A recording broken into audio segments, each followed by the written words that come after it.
Hello everyone, good evening. Glance Academy में आप सभी का स्वागत है।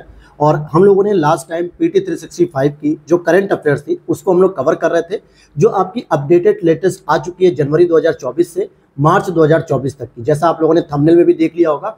और ये यूपीएससी 2024 16 जून के एग्जाम्स के लिए बहुत ही इंपॉर्टेंट सीरीज चल रही है, जिसमें 4 लेक्चर ऑलरेडी हो चुके हैं, जैसे पॉलिटी, इंटरनेशनल रिलेशन और साथ में आपका इकोनॉमिक्स और एनवायरनमेंट भी आधा कंप्लीट हो चुका था। और आज जो बचा हुआ हमारा 35 पेजेस का लगभग एनवायरनमेंट है, उसमें इंडियन ज्योग्राफी भी शामिल है, अर्थात ज्योग्राफी। इन दोनों चीजों को आज हम कंप्लीट कर लेंगे लेक्चर नंबर 5 में। और इसके बाद बचेंगे जो 2 से 3 सेगमेंट, जो अगले 2 लेक्चर्स में कंप्लीट हो जाएंगे। हालांकि मेरा टारगेट था कि 4 लेक्चर या 5 लेक्चर में कंप्लीट करूं, लेकिन कंटेंट को देखते हुए ऐसा लग रहा है कि 7 लेक्चर तक लगभग जाएगा। और इसके बाद जो बचा हुआ पीटी 365 है, जो अप्रैल से लेकर दिसंबर 2023 तक का करंट अफेयर्स है, जिसमें मैंने पॉलिटी कंप्लीट किया, इकोनॉमिक्स कंप्लीट किया, साइंस के 3 लेक्चर थे, तो अब उन्हें भी कंप्लीट करूंगा, फिर एनवायरनमेंट कंप्लीट करूंगा और साथ में आपका इंटरनेशनल रिलेशन भी कंप्लीट करूंगा। तो इन्हीं सब चीजों के साथ शुरू करते हैं आज की इस क्लास को। लास्ट क्लास में हम लोगों ने संरक्षित क्षेत्र के बारे में पढ़ा था कि किस तरीके से जो कंजर्व्ड एरिया है वो जो चर्चा में थे, तो अब उनको 1 बाय 1 जो है कि हम लोग डिटेल से पढ़ेंगे। कल मैंने लास्ट में ये सारे के सारे जो क्षेत्र थे इनके बारे में डिस्कस किया था शॉर्ट में, और अब हम उस पर डिटेल से चर्चा करेंगे। आगे बढ़ने से पहले एक छोटी सी रिक्वेस्ट रहेगी कि अगर आप इन सभी चीज़ों को देखना चाहते हैं, इसकी पीडीएफ वगैरह, तो वैसे तो मैंने टेलीग्राम पे 4 दिन पहले पोस्ट कर दी थी, लिंक डिस्क्रिप्शन बॉक्स में दिया है। लेकिन ये जो हाईलाइटेड पॉइंट होते हैं, जो आपको कम समय में फिर रिवीजन करने में मदद करते हैं, क्योंकि पहले से हम लोग इस चीज़ को डिसाइड कर लेते हैं कि इसमें ये इंपॉर्टेंट फैक्ट है और ये आपको पता होना चाहिए। बाकी जो एक्स्ट्रा फैक्ट होते हैं उन्हें हम स्किप कर देते हैं। तो आप इनकी पीडीएफ को 3 लेक्चर और रह जाएंगे, मतलब 7 लेक्चर आते ही फिर आपको ये पोस्ट कर दी जाएगी, तो आप टेलीग्राम पे ज्वाइन कर लीजिए, वहां पर ही आपको अगले 2 दिन में मिल जाएगी पीडीएफ। तो इसमें आप देखोगे सबसे पहली जो संस्था है, यानी कि सबसे पहला जो क्षेत्र है वो आपका अरुणाचल प्रदेश से संबंधित है। कहाँ से? अरुणाचल प्रदेश से। इसका नाम है ईगल नेस्ट वन्यजीव अभ्यारण्य।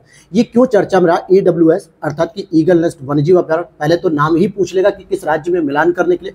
दूसरा, IISc जो बेंगलुरु है, यानी भारतीय विज्ञान संस्थान बेंगलुरु ने इस अभ्यारण्य में एक शोध अध्ययन किया था, जिसमें इसने बताया कि जो बढ़ते तापमान की वजह से पक्षी ऊंचे स्थानों की ओर प्रवास कर रहे हैं। जैसे कि अरुणाचल प्रदेश हमारा हिमालय क्षेत्र में आता है, लेकिन जैसे जैसे तापमान बढ़ रहा है वैसे वैसे जो पूर्वी हिमालय का क्षेत्र है, जो स्पेशली 0 डिग्री के ज़्यादा नज़दीक है पश्चिमी हिमालय की अपेक्षा, पश्चिमी हिमालय में जैसे आपका जम्मू कश्मीर, लद्दाख, ये सारे क्षेत्र आ गए, इनकी अपेक्षा अगर आप देखोगे तो अरुणाचल प्रदेश वाला जो हिमालय है वो 0 डिग्री से ज़्यादा नज़दीक है, और जिसमें बढ़ते तापमान की वजह से अब ये जो पक्षी हैं वो प्रवास कर रहे हैं और ऊंचाई की तरफ, यानी अरुणाचल प्रदेश से धीरे धीरे निकल के चाइना की तरफ प्रवेश कर रहे हैं। तो ऐसी क्या वजह आ रही है जिसकी वजह से भारत से निकलते हुए चाइना की तरफ जा रहे हैं? अच्छा, आगे देखते हैं कि इसके अगर लोकेशन के बारे में बात करेंगे तो अरुणाचल प्रदेश के पश्चिमी जिले कामेंग जिले में ये स्थित है, और पूर्वी हिमालय जैव विविधता हॉटस्पॉट के अंतर्गत ये आता है। किसमें? पूर्वी हिमालय जो जैव विविधता हॉटस्पॉट है, क्योंकि हमारे भारत में 4 हॉटस्पॉट है। एक तो पश्चिमी घाट हो गया, पूर्वी आपका हिमालय हो गया, और 2 और है आपके, जिसमें सुंडा जो गर्त होता है, यानी कि जो अंडमान निकोबार वाला जो सुंडा वाला क्षेत्र होता है ये हो गया, और एक आपका जो श्रीलंका वाला जो मन्नार की खाड़ी है ये वाला होता है। तो इसमें पूर्वी हॉटस्पॉट में आता है। साथ में इससे संबंधित कुछ और भी तथ्य आपको पता होने चाहिए। जरा मैं इसको जूम कर दूं ताकि आपको और इजीली दिखना चाहिए। तो यहाँ पर आप देखोगे कि उत्तर पूर्व में इसके सेसा आर्किड अभ्यारण्य है, और पूर्व में पाखुई यानी पक्के टाइगर रिजर्व को आपस में जोड़ता है। तो कहने का मतलब है कि पूर्व और उत्तर पूर्व में जो 2 अभ्यारण्य अलग अलग है, टाइगर रिजर्व और एक आर्किड अभ्यारण्य, इनको आपस में कनेक्ट करता है। नदियों की बात करेंगे तो कामेंग नदी और उसकी सहायक नदी स्पेशली टीपी और सेसा इस अभ्यारण्य से ही होकर गुजरती है। किससे? ईगल नेस्ट वन्यजीव अभ्यारण्य से। और इनमें कौन कौन से वन होते हैं? तो शंकुधारी शीतोष्ण वन, शंकुधारी उपोष्ण कटिबंधी, चौड़ी पत्ते वाली उपोष्ण कटिबंधी, और उष्ण कटिबंधी आर्द्र सदाबहारी और अर्ध सदाबहारी। इसीलिए इसको हॉटस्पॉट कहा जाता है, जहाँ पे हर एक प्रकार की विशेषताओं से युक्त वनस्पतियां देखने को मिलती हैं। क्लियर है? तो यहाँ पर ये चीज आपको क्लियर हो गई। नेक्स्ट अगर आप देखोगे कि वहीं असम में, अगर आप देखोगे आसाम में पोबी तोरा या पाबी तोरा भी कभी कभी कहते हैं, ये वन्यजीव अभ्यारण्य PWS है। इसको डी नोटिफाई अभी करने का निर्णय लिया गया असम की कैबिनेट के द्वारा, और ये स्पेशली गैंडो का एक महत्वपूर्ण पर्यावास स्थल है। तो असम की जो सरकार है उसने इसको डी नोटिफाई कर दिया है। असल में ये गुवाहाटी के उपनगरीय क्षेत्र में स्थित है। राज मायोंग रिजर्व फॉरेस्ट और पाबीतोरा रिजर्व फॉरेस्ट इस अभ्यारण्य का हिस्सा, यानी इस अभ्यारण्य में 2 अलग अलग जो है कि रिजर्व फॉरेस्ट होते हैं, एक राज मायोंग और एक पाबीतोरा। तो ये आपसे मिलान करने के लिए यूपीएससी पूछती है। साथ में जो बर्ड लाइफ इंटरनेशनल जो इंस्टीट्यूट है यानी संस्था है, इसने इसको महत्वपूर्ण पक्षी क्षेत्र के रूप में भी घोषित कर रखा है, यानी कि इंपॉर्टेंट बर्ड्स जो जोन होते हैं, IBZ कह सकते हो, तो इसके रूप में से घोषित किया है। वहीं इंडियन राइनो विजन जो 2020 के तहत पाबीतोरा वन्यजीव अभ्यारण्य से 8 गैंडों को मानस राष्ट्रीय उद्यान में स्थानांतरित किया। असल में क्या था कि जो असम में जो मानस राष्ट्रीय उद्यान है काजीरंगा, ये स्पेशली गैंडों की संरक्षण के लिए प्रमुख माने जाते हैं। तो जो इंडियो राइनो विजन जो शुरू किया गया 2020 में, इसे उठाकर क्या किया, मानस राष्ट्रीय उद्यान में शिफ्ट कर दिया गया, पाबीतोरा से निकालकर। और यहाँ पे जो नदियां हैं, ब्रह्मपुत्र नदी के दक्षिणी तट पर ये स्थित है। उष्ण कटिबंधीय आर्द्र पर्णपाती वन और घास के मैदान यहाँ पर देखने को मिलते हैं। क्योंकि यूपीएससी का अगर आप पीवाईक्यू देखोगे तो वहाँ पे जो ट्रेंड एनालिसिस करोगे तो अभ्यारण्य को लेकर डायरेक्ट वो मिलान करने के लिए नहीं पूछता है कि जैसा स्टेट पीसीएस में पूछता है, यूपी पीसीएस में या बिहार पीसीएस में, वो स्टेट मिलान करने के लिए नहीं, बल्कि वो बता देता है कि असम के अंतर्गत पाबीतोरा वन्यजीव अभ्यारण्य है, उसके बारे में डिटेल से पूछ लेता है कि कौन से जो है कि रिजर्व फॉरेस्ट है, किस क्षेत्र में आता है, या फिर किस नदी के किनारे है। तो ये सारी चीजें आपसे पूछता है वो। ऐसे हिमाचल प्रदेश में अगर आप देखोगे तो एक पोंग बांध वन्यजीव अभ्यारण्य है। क्या होता है पोंग बांध वन्यजीव अभ्यारण्य? इसको असल में पर्यावरण वन जलवायु परिवर्तन मंत्रालय ने इको सेंसिटिव जोन से संबंधित एक ड्राफ्ट अधिसूचना में अधिसूचित कर दिया है। पोंग बांध वन्यजीव अभ्यारण्य के चारों ओर 1 किलोमीटर के क्षेत्र को इको सेंसिटिव जोन घोषित कर दिया गया। मान लेते हैं कि अगर ये अभ्यारण्य है इस तरीके का, तो इसके चारों ओर 1 किलोमीटर के डिस्टेंस में इस तरीके से इसको क्या घोषित कर दिया गया, इको सेंसिटिव जोन। अर्थात कि जो पारिस्थितिक रूप से संवेदनशील जो क्षेत्र होते हैं, और ऐसे क्षेत्रों का सुरक्षा और संरक्षण करना इंपॉर्टेंट हो जाता है। अगर जिले की बात करें तो कांगड़ा जिले के अंतर्गत आता है। अब 2002 में पोंग बांध झील को रामसर साइट का दर्जा भी दे चुके हैं। तो ये भी प्रश्न बनेगा कि क्या रामसर साइट का दर्जा इसे प्राप्त है कि नहीं? बिल्कुल प्राप्त है। वहीं पोंग में एक गिद्ध कैफे भी स्थित है, जो कि मवेशियों के शवों को गिद्धों को खिलाने के लिए डाल दिया जाता है। जो मवेशियों के शव मिलते हैं वहां पर गिद्धों को खिलाने के लिए डाल दिया जाता है। और यह एक मानव निर्मित जलाशय है पोंग बांध झील, क्योंकि ये कोई नेचुरल नहीं है, बल्कि इसको डेवलप किया गया था पोंग बांध झील को। और इसी को हम महाराणा प्रताप सागर भी कह देते हैं। आपने सुना होगा महाराणा प्रताप सागर। 1975 में ये ब्यास नदी पर पोंग बांध बनाया गया था। अब आपको पता होना चाहिए कि हिमाचल से सतलज भी निकलती है, ब्यास भी निकलती है, तो पता होना चाहिए कि कौन सी नदी के तट पर यह स्थित है। 1983 में इसे वन्यजीव अभ्यारण्य के रूप में अधिसूचित कर दिया गया था। तो ये जो 4-5 इंपॉर्टेंट फैक्ट है कि रामसर साइट कब घोषित किया गया, या किस नदी पर है ये, कब वन्यजीव अभ्यारण्य बना, और इसमें जो है कि इसका अन्य नाम क्या, महाराणा प्रताप, तो ये 4-5 फैक्ट आपको पता होने चाहिए, तभी आप इन प्रश्नों को कर पाओगे।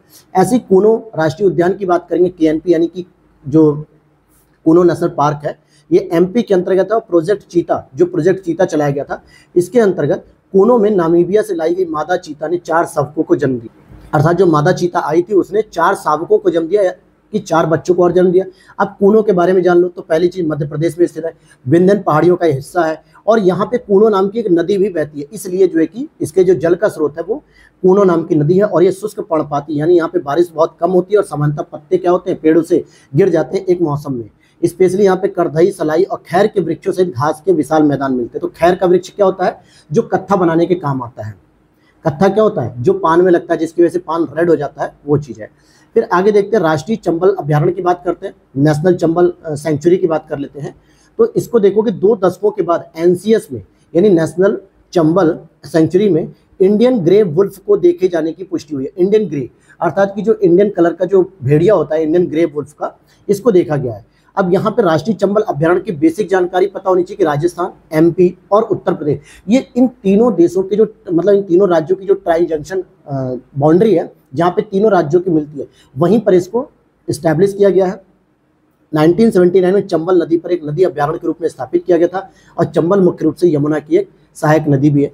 वहीं इसे महत्वपूर्ण पक्षी क्षेत्र यानी कि आईबीए के रूप में भी घोषित किया गया, और ये प्रस्तावित रामसर स्थल भी है। वन कैसे मिलेंगे, तो शुष्क पर्णपाती वन मिलेंगे। यहाँ पर घड़ियाल और रेड क्राउंट जो रूफ टर्टल होते हैं, दोनों ही क्रिटिकली जो एंडेंजर्ड है राष्ट्रीय जलीय जीव। गंगा नदी को जो डॉल्फिन है, ये भी एंडेंजर्ड है। इन सभी के लिए मुख्य रूप से ये पर्यावास है। तो आपने पढ़ा होगा कि जो राष्ट्रीय गंगा नदी डॉल्फिन है, ये चंबल में भी मिलती है, चंबल नदी में, गंगा में भी मिलती है, यमुना में भी मिलती है। वहीं घड़ियाल के लिए आपने जो घड़ियाल प्रवास केंद्र देखा होगा, वो यहाँ पर राष्ट्रीय चंबल अभ्यारण्य के अंतर्गत देखा जाता है।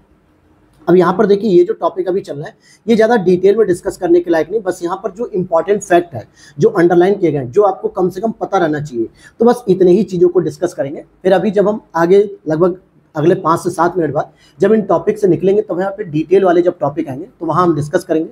अभी हम पेंच टाइगर रिजर्व के बारे में देख लें, तो पेंच टाइगर रिजर्व भारत के 2 राज्यों में विस्तारित है, मध्य प्रदेश और महाराष्ट्र। तो यहाँ पर आप देखोगे जो महाराष्ट्र के अंतर्गत जो पेंच टाइगर रिजर्व आता है, यहाँ पे भारत का पहला अंतर्राष्ट्रीय डार्क स्काई पार्क बनाया गया है। कैसा बनाया गया? अंतर्राष्ट्रीय स्तर पे पहला जो है कि डार्क स्काई पार्क बनाया गया।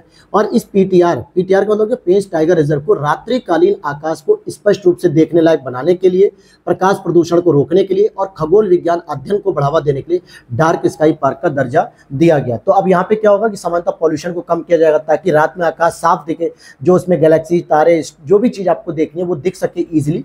और अब इसकी लोकेशन की बात कर लेते हैं तो मध्य प्रदेश में सतपुड़ा पहाड़ियों में स्थित होता है। महाराष्ट्र में नागपुर जिले तक इसका विस्तार है, जहाँ तक ये एक अलग अभ्यारण्य होता है। तो अब यहाँ पे समझना है कि सतपुड़ा पहाड़ी में जो विस्तार है, एमपी में भी कुछ हिस्सा आता है और कुछ हिस्सा महाराष्ट्र में आता है, लेकिन महाराष्ट्र के नागपुर में मुख्य रूप से आता है। और इसमें मध्य उच्च भूमि जो सेंट्रल हाईलैंड्स है, इसमें सतपुड़ा मैकाल पर्वत श्रेणी के अंतर्गत संरक्षित क्षेत्र है। और इस क्षेत्र का वर्णन तो आपको आईने अकबरी, द जंगल बुक जैसी किताबों में देखने को मिलता है। और यहाँ पे एक पेंच नदी है जो इसे दो भागों में बांटती है, जो एक एमपी और एक महाराष्ट्र, इन दो अलग अलग राज्यों में से डिवाइड करती है। और यहाँ पे सागौन के पेड़ों की बहुतायत देखने को मिलती है। किसके? सागौन के पेड़ों की। अगला यहाँ पे प्रश्न आता है, टॉपिक है तमिलनाडु का मुदुमलाई टाइगर रिजर्व, जिसको हम एमटीआर भी कह सकते हैं। मुदुमलाई टाइगर रिजर्व के कोर एरिया में पहली बार हर्पेटोफेनॉल यानी कि सरीसृप और उभयचर सर्वेक्षण आयोजित किया जा रहा है। तो पहली बार ऐसा होगा कि यहाँ पे सरीसृप और उभयचर जो जीव जंतु होंगे उनका सर्वेक्षण किया जा रहा है। तो ये तो हो गया टॉपिक करंट का। लेकिन लोकेशन की बात करेंगे तो फिर वही बात, तमिलनाडु में स्थित है। नीलगिरी जो बायोस्फीयर रिजर्व है ना, उसका ये महत्वपूर्ण हिस्सा है और भारत का ये पहला बायोस्फीयर रिजर्व है। 1986 में सबसे पहले भारत के अंतर्गत नीलगिरी बायोस्फीयर रिजर्व को ही घोषित किया गया था, 1986। हालांकि अगर एस्टैब्लिशमेंट की बात करें तो 1985 में नीलगिरी बायोस्फीयर रिजर्व की स्थापना हुई थी और इसके अंतर्गत ही मुदुमलाई टाइगर रिजर्व को बनाया गया है, जो कि इसकी पश्चिम में देखोगे सीमा तो वायनाड वन्यजीव अभ्यारण्य केरल का हो गया, उत्तर में बांदीपुर टाइगर रिजर्व कर्नाटक का और दक्षिण पूर्व में नीलगिरी डिवीजन तथा दक्षिण में गुडकुल जो फॉरेस्ट डिवीजन है इससे। तो यहाँ पे दो इंपॉर्टेंट है, एक तो बांदीपुर से बाउंड्री शेयर करता है और वायनाड से बाउंड्री शेयर करता है। यहाँ पे एक मोयार नदी है जो मुदुमलाई और बांदीपुर अभ्यारण्य के बीच में सीमा बनाती है और दोनों को अलग अलग करती है। जैसे अभी आपने पेंच नदी को देखा जो इसे दो भागों में डिवाइड करती है, वैसे यहाँ पे मोयार नदी। अब ये सब ऐसी नदियां हैं जो आपने सामान्यतः साउथ इंडिया में नहीं सुनी होती हैं और फिर यूपीएससी जब प्रश्न लगता है तो आप कंफ्यूज होते हो कि केरल है कि तमिलनाडु है कि कर्नाटक है, कहाँ पर ये नदियां बहती हैं और कहाँ पे नहीं बहती हैं। फिर आगे देखते हैं तेलंगाना का एक कंवल टाइगर रिजर्व के बारे में बात करेंगे। तेलंगाना के जो कि तेलंगाना राज्य वन्यजीव बोर्ड ने तादोबा अंधेरी टाइगर रिजर्व और कंवल टाइगर रिजर्व के बीच स्थित एक गलियारा क्षेत्र को कंजर्वेशन रिजर्व की मंजूरी दे दी। ये तादोबा जो अंधेरी टाइगर रिजर्व है ये महाराष्ट्र के अंतर्गत आता है और जो कंवल टाइगर रिजर्व है ये तेलंगाना में आता है। तो इस कंजर्वेशन रिजर्व की जो मंजूरी दी गई, वन्यजीव अभ्यारण्य जो वन्यजीव संरक्षण अधिनियम 1972 है, इसके तहत इसको एक संरक्षित क्षेत्र घोषित कर दिया गया और वन्यजीव संरक्षण संशोधन अधिनियम 2002 के तहत ये प्रावधान किए गए थे। अब इसमें राष्ट्रीय उद्यान, वन्यजीव अभ्यारण्य, संरक्षित क्षेत्रों के चारों ओर बफर जोन और कनेक्टर भी होता है। सामान्यतः इस प्रकार की स्थापना के लिए जो अधिसूचना होती है वो कौन जारी करता है? राज्य सरकार जारी करती है और इसीलिए तेलंगाना राज्य वन्यजीव बोर्ड ने ही ऐसी सूचना जारी की है, अधिसूचना। और केंद्र सरकार व स्थानीय समुदाय से परामर्श जरूर करती है इसके लिए। ऐसा नहीं कि परामर्श नहीं करेगी, स्थानीय समुदाय से ही परामर्श करेगी और केंद्र सरकार से भी परामर्श करेगी, लेकिन इसकी अधिसूचना जारी करने की शक्ति तेलंगाना अर्थात कि राज्य सरकार के पास होती है। इसकी लोकेशन की बात करेंगे तो जैसे सह्याद्री पर्वत के बीच में स्थित है ताडोबा अंधेरी या ताडोबा अंधारी जो टाइगर रिजर्व ये महाराष्ट्र में है और इंद्रावती टाइगर रिजर्व जो कि छत्तीसगढ़ से ही जुड़ा हुआ है, यानी ये बाउंड्री शेयर करता है इन दोनों के साथ। गोदावरी नदी, पेद्दावागु और कदम जैसी छोटी छोटी जलधाराओं में यहाँ पे जलग्रहण क्षेत्र होता है। सागौन और बांस की मुख्य रूप से यहाँ पे वनस्पतियाँ मिलती हैं। अब कार्बेट टाइगर रिजर्व की बात करते हैं। सुप्रीम कोर्ट ने टाइगर सफारी के कारण कार्बेट टाइगर रिजर्व में हुए नुकसान का आकलन करने के लिए एक समिति गठित की है, क्योंकि जितनी बार टाइगर सफारी हम ओपन करते हैं तो वहाँ पे कुछ ना कुछ नेचुरल जो है कि मतलब कि पर्यावास की क्षति होती है। तो इसलिए यहाँ पे सुप्रीम कोर्ट ने एक कमेटी गठित कर दी है। अब वो कमेटी कब गठित होगी, किसकी अध्यक्षता में होगी, क्या उसकी रिपोर्टिंग होगी, वो बाद में देखेंगे। पहले ये देखना है कि उत्तराखंड में हिमालय की तलहटी में अर्थात भाबर और निचले शिवालिक क्षेत्र में इसका विस्तार देखने को मिलता है। एशियाई मुख्य भूमि में स्थापित होने वाला ये पहला राष्ट्रीय उद्यान होगा, क्योंकि इसकी जब स्थापना हुई थी तब ये स्थापना 1936 में हुई थी और हेली नाम के राष्ट्रीय उद्यान के नाम से हुई थी। और ये पूरे एशियाई देशों में जितने भी एशियाई मुख्य भूमि में जितने भी देश आते हैं उनमें स्थापित होने वाला ये पहला राष्ट्रीय उद्यान था। और इसको भी बर्ड लाइफ इंटरनेशनल ने महत्वपूर्ण पक्षी क्षेत्र अर्थात IBA घोषित किया है। यहाँ पे जो घास के मैदान पाए थे उनको चौर के नाम से जानते हैं। और नदियों की बात करेंगे तो रामगंगा, पल्लेन और सोना नदी ये प्रमुख नदियां हैं जो यहाँ से होकर बहती हैं और बाघ का सबसे अधिक घनत्व यहीं पर है।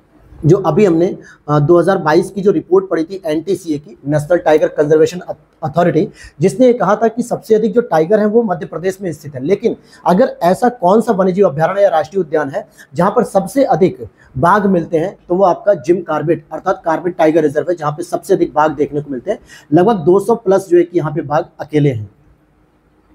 यहाँ पे पश्चिम बंगाल की बात करेंगे, न्योरा घाटी राष्ट्रीय उद्यान की बात करेंगे, तो रॉयल बंगाल टाइगर को न्योरा घाटी राष्ट्रीय उद्यान में देखा गया है हाल ही में, रॉयल बंगाल टाइगर को।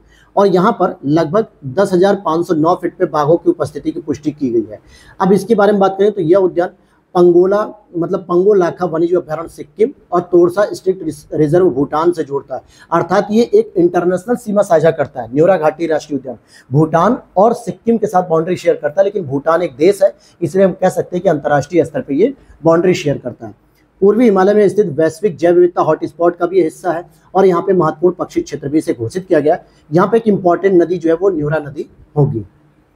तो इस तरीके से आपने देखा कि कुछ इंपॉर्टेंट जो लोकेशन थी वो मैंने आपको बता दी है। और यहाँ पे जितनी मैंने नदियाँ आपको याद होनी चाहिए, कौन कौन से वन्यजीव अभ्यारण्य से जुड़ा हुआ ये याद होना चाहिए, वहाँ पे क्या महत्वपूर्ण घटनाक्रम घटा है, यानी जो हालिया करंट अफेयर्स है वो भी आपको पता होना चाहिए, तब आप जाके किसी एक वन्यजीव अभ्यारण्य के बारे में डिटेल से समझ पाएंगे। अब इसी तरीके से बहुत सारी प्रजातियां हमारे यहाँ सुर्खियों में रही हैं, स्पीसीज इन न्यूज़, तो इसको भी हम लोग कवर करेंगे। जैसे हिमालयन वुल्फ की बात करेंगे। हिमालयन वुल्फ की अगर आप देखोगे तो हिमालयन वुल्फ का पहली बार IUCN ने आकलन प्रकाशित किया है। IUCN मतलब international union for conservation for nature. ये पहली बार ऐसा हुआ है कि इसने हिमालयन वुल्फ का भी एक आकलन किया है, डाटा कलेक्ट किया है कि पूरे विश्व में कितने हैं।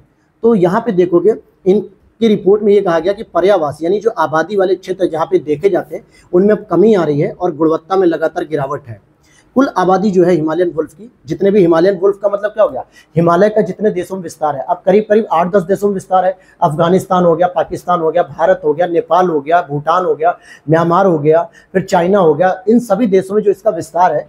तो यहाँ पे जो हिमालयन वुल्फ मिलती है, इनकी कुल आबादी लगभग 2275 से लेकर 3792 है, लेकिन भारत में इनकी आबादी 227 से लेकर 378 के बीच दर्ज की गई है, जो काफ़ी न्यूनतम है।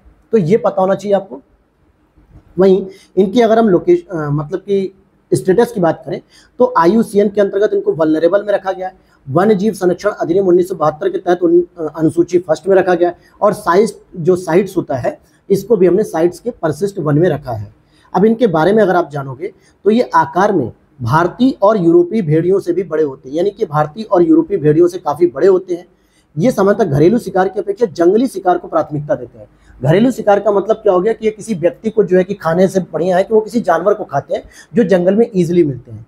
और यहाँ पर आप देखोगे कि ऑक्सीजन की कमी से होने वाली जो बीमारी होती है ना, हाइपोक्सिया, इससे भी निपटने के लिए इनके पास एक जेनेटिक पावर भी है। यानी अगर ये बहुत हाई पर रहते हैं, जैसे हिमालय में क्या होता है, सामान्यतः ऑक्सीजन की कमी होती है।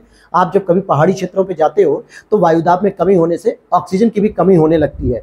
लेकिन हिमालयन जो वुल्फ हैं, जो भेड़िए हैं, इनको ऑक्सीजन की कमी से होने वाली जो हाइपोक्सिया नाम की बीमारी है, इससे कोई दिक्कत नहीं है, क्योंकि इसके प्रति इनकी जो बॉडी सिम्टम्स है, यानी कि जो इनकी आनुवंशिक क्षमता है, वो अनुकूलित हो जाती है। अब इनके पर्यावास की बात करोगे तो मुख्य रूप से ये हिमालय के अंतर्गत नेपाल और भारत और तिब्बत के पठार में सामान्यतः पाए जाते हैं। अब इसी तरीके से हम इंडियन वुल्फ की बात कर लें। जो इंडियन वुल्फ है वो मुख्य रूप से इंडिया के अंतर्गत 2 दशकों के बाद राष्ट्रीय चंबल अभ्यारण्य, जो कि मध्य प्रदेश के अंतर्गत आता है, इंडियन ग्रे वुल्फ को देखा गया। और अभी मैंने आपको राष्ट्रीय चंबल अभ्यारण्य में यही करंट अफेयर्स का टॉपिक अभी ऊपर 5 मिनट पहले डिस्कस किया है। राष्ट्रीय चंबल अभ्यारण्य 3 राज्यों में, MP, राजस्थान, UP, लेकिन जो MP वाला हिस्सा है ना, वहाँ पे इंडियन ग्रे वुल्फ को देखा गया है।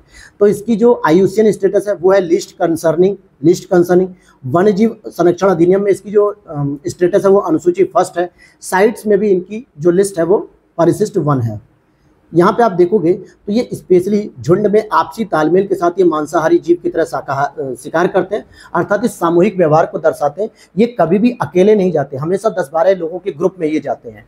और ये इंसानों के बच्चों को शिकार करना जो है कि ज़्यादा प्रेफर करते हैं। इसीलिए कई बार आपने देखा होगा कि जो सियार होते हैं, भेड़िए से अलग होते हैं सियार। कई बार गांव में जो है कि माताएं अपने बच्चों को क्या कहती हैं कि बेटा सो जाओ, नहीं तो सियार आ जाएगा, उठा ले जाएगा।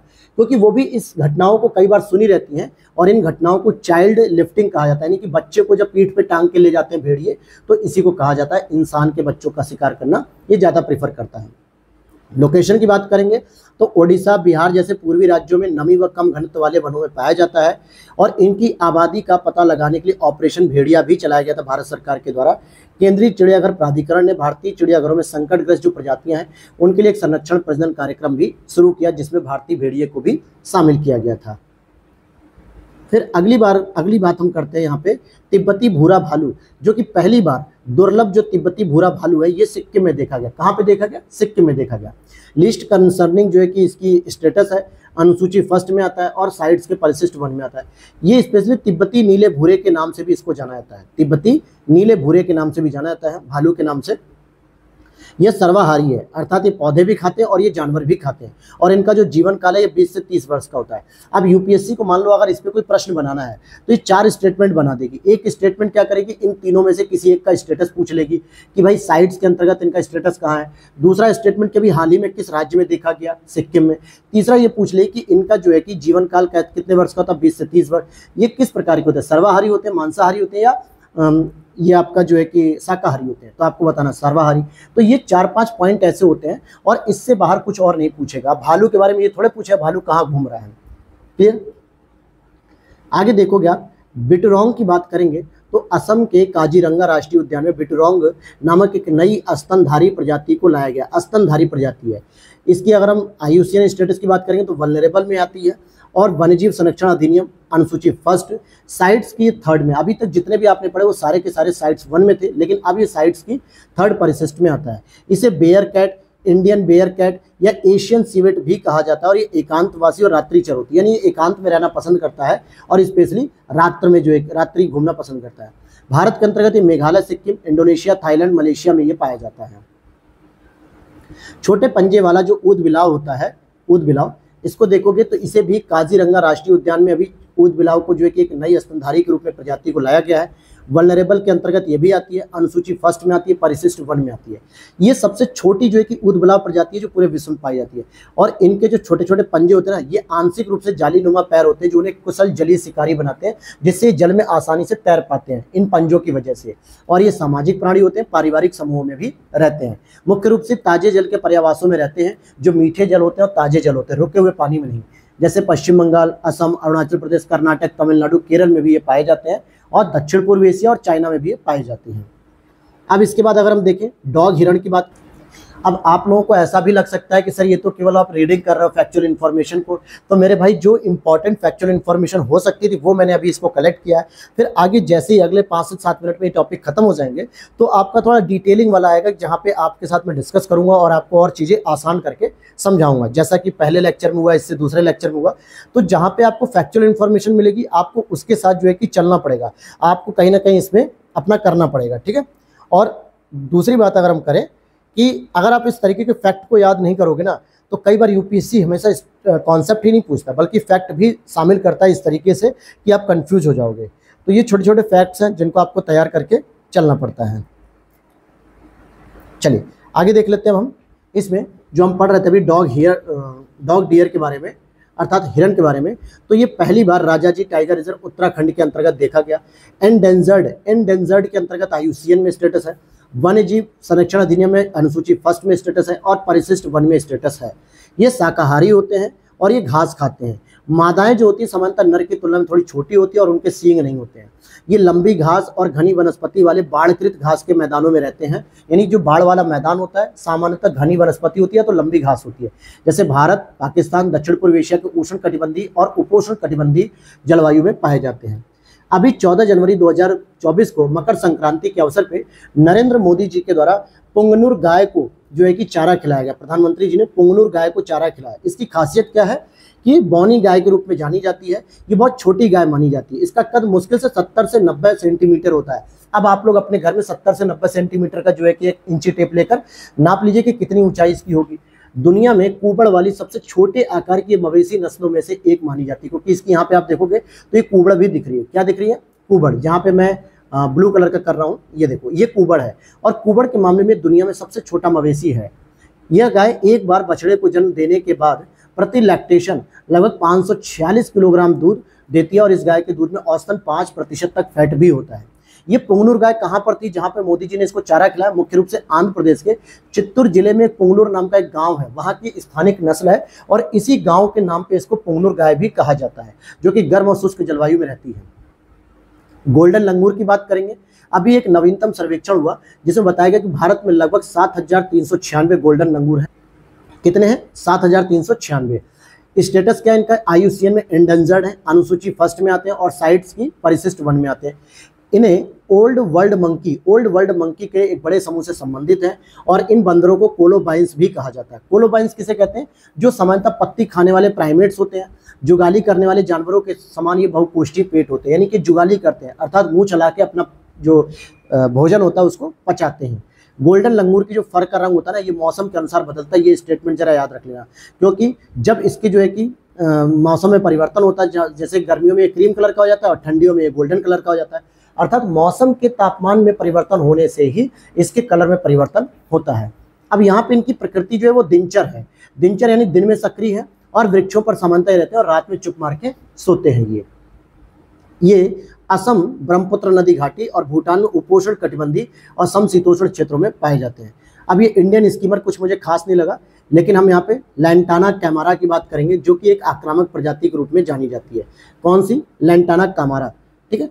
भारत में बाघ के पर्यावास वाले 40% क्षेत्रफल में फैली हुई, जितना भी भारत के अंतर्गत जो बाघ के लिए जो पर्यावास है ना, रहने का स्थान, उसमें लगभग 40% तक ये फैली है। और ये इन अंग्रेजों की देन है, जो उष्ण कटिबंधी अमेरिकी झाड़ी के रूप में से जाना जाता है, जो 1800 के दशक में अंग्रेज भारत में एक सजावटी पौधे के रूप में लाए थे कि हम सजावट करेंगे, लेकिन आज ये पूरे भारत में बहुत ही खतरनाक तरीके से फैल चुकी है और इसको दुनिया की सबसे खतरनाक आक्रामक प्रजाति माना जाता है।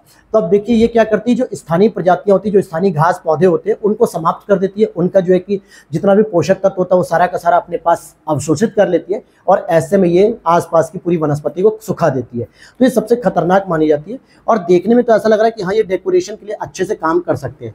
तो अंग्रेज भी जो है कि इसको सजावटी पौधे के रूप में लाए थे। अब इनको हटाना क्यों मुश्किल है? क्योंकि ये बहुत तेजी से ग्रो करती है, ये किसी भी पौधे पर फैलकर बहुत सघन हो जाती है। एलिलोपैथी यानी कि एलिलोपैथी के इसमें गुण भी होते हैं और इसे काटकर और जलाकर भी आप समाप्त नहीं कर सकते, क्योंकि लगातार ग्रो करती रहती है। तो इसे घनी झाड़ियों के रूप ले लेती है। हालांकि इसका उपयोग घाव को ठीक करने में, बुखार के इलाज और पेट दर्द में किया जाता है। अब यहाँ पे ये एम द्रौपदी कुछ खास नहीं था। अब यहाँ पे पहरयाले यानी कि परहयाले ओडियन, इसकी बात करेंगे तो ये ओडिशा की चिल्का झील में समुद्री एम्फीपोड की एक नई प्रजाति की खोज की गई चिल्का में। और चिल्का झील की बात करें तो एशिया की खारे पानी की सबसे बड़ा लैगून है। एशिया में जो एक खारे पानी का सबसे बड़ा लैगून है।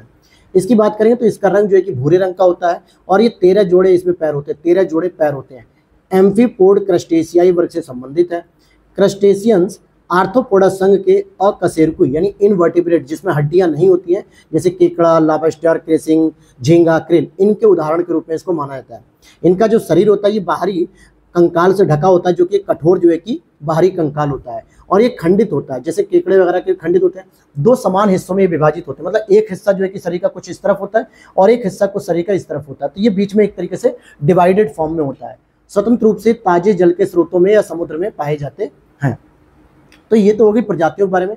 अब कुछ और भी यहाँ पे अन्य संबंधित सुर्खियां हैं, इनको फोकस कर लेते हैं, जरा इनको भी समझ लेते हैं।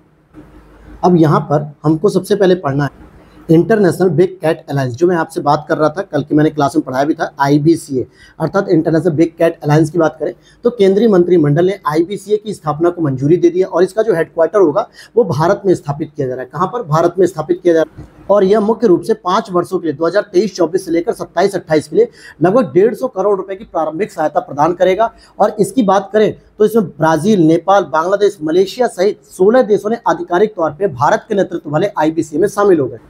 क्योंकि IBCA जो है दोस्तों वो क्या है, एक तरीके से बिग कैट अलायंस है, यानी कि जो बड़ी बिल्लियां हैं जिसमें 7 प्रजातियां आती हैं, जैसे जगुआर हो गया, लेपर्ड हो गया और आपका जो है कि टाइगर हो गया, लॉयन हो गया, ये जो 7 प्रकार की प्रजातियां आती हैं जो बड़ी बिल्ली के नाम से जानी जाती है, इनके संरक्षण के लिए भारत के नेतृत्व में IBCA को लॉन्च किया गया और इसमें इतने देश शामिल हो चुके हैं। अगर इसमें सहयोगकर्ताओं की बात करोगे तो IUCN और WWF यानी वर्ल्ड वाइड फंड इंटरनेशनल सहित 9 अंतर्राष्ट्रीय संगठनों ने भी इसमें अपने शामिल होने की सहमति दे दी है। और इसके बाद अब हम बात करेंगे ग्रेट इंडियन बस्टर्ड के पर्यावासों से गुजरने वाली जो ट्रांसमिशन लाइन है, क्योंकि यहाँ पे जो ग्रेट इंडियन बस्टर्ड बस्टर्ड का जो पर्यावास है, स्पेशली जो है कि गुजरात वाले क्षेत्रों में और राजस्थान वाले में, यहाँ पे जो पर्यावास है, यहाँ से एक रेलवे लाइन गुजर रही है। तो इस पर सुप्रीम कोर्ट ने कहा कि ग्रेट इंडियन बस्टर्ड के गैर कोर पर्यावासों से गुजरने वाली ट्रांसमिशन लाइन पे जो प्रतिबंध लगे उन पे हटाने पे विचार किया है।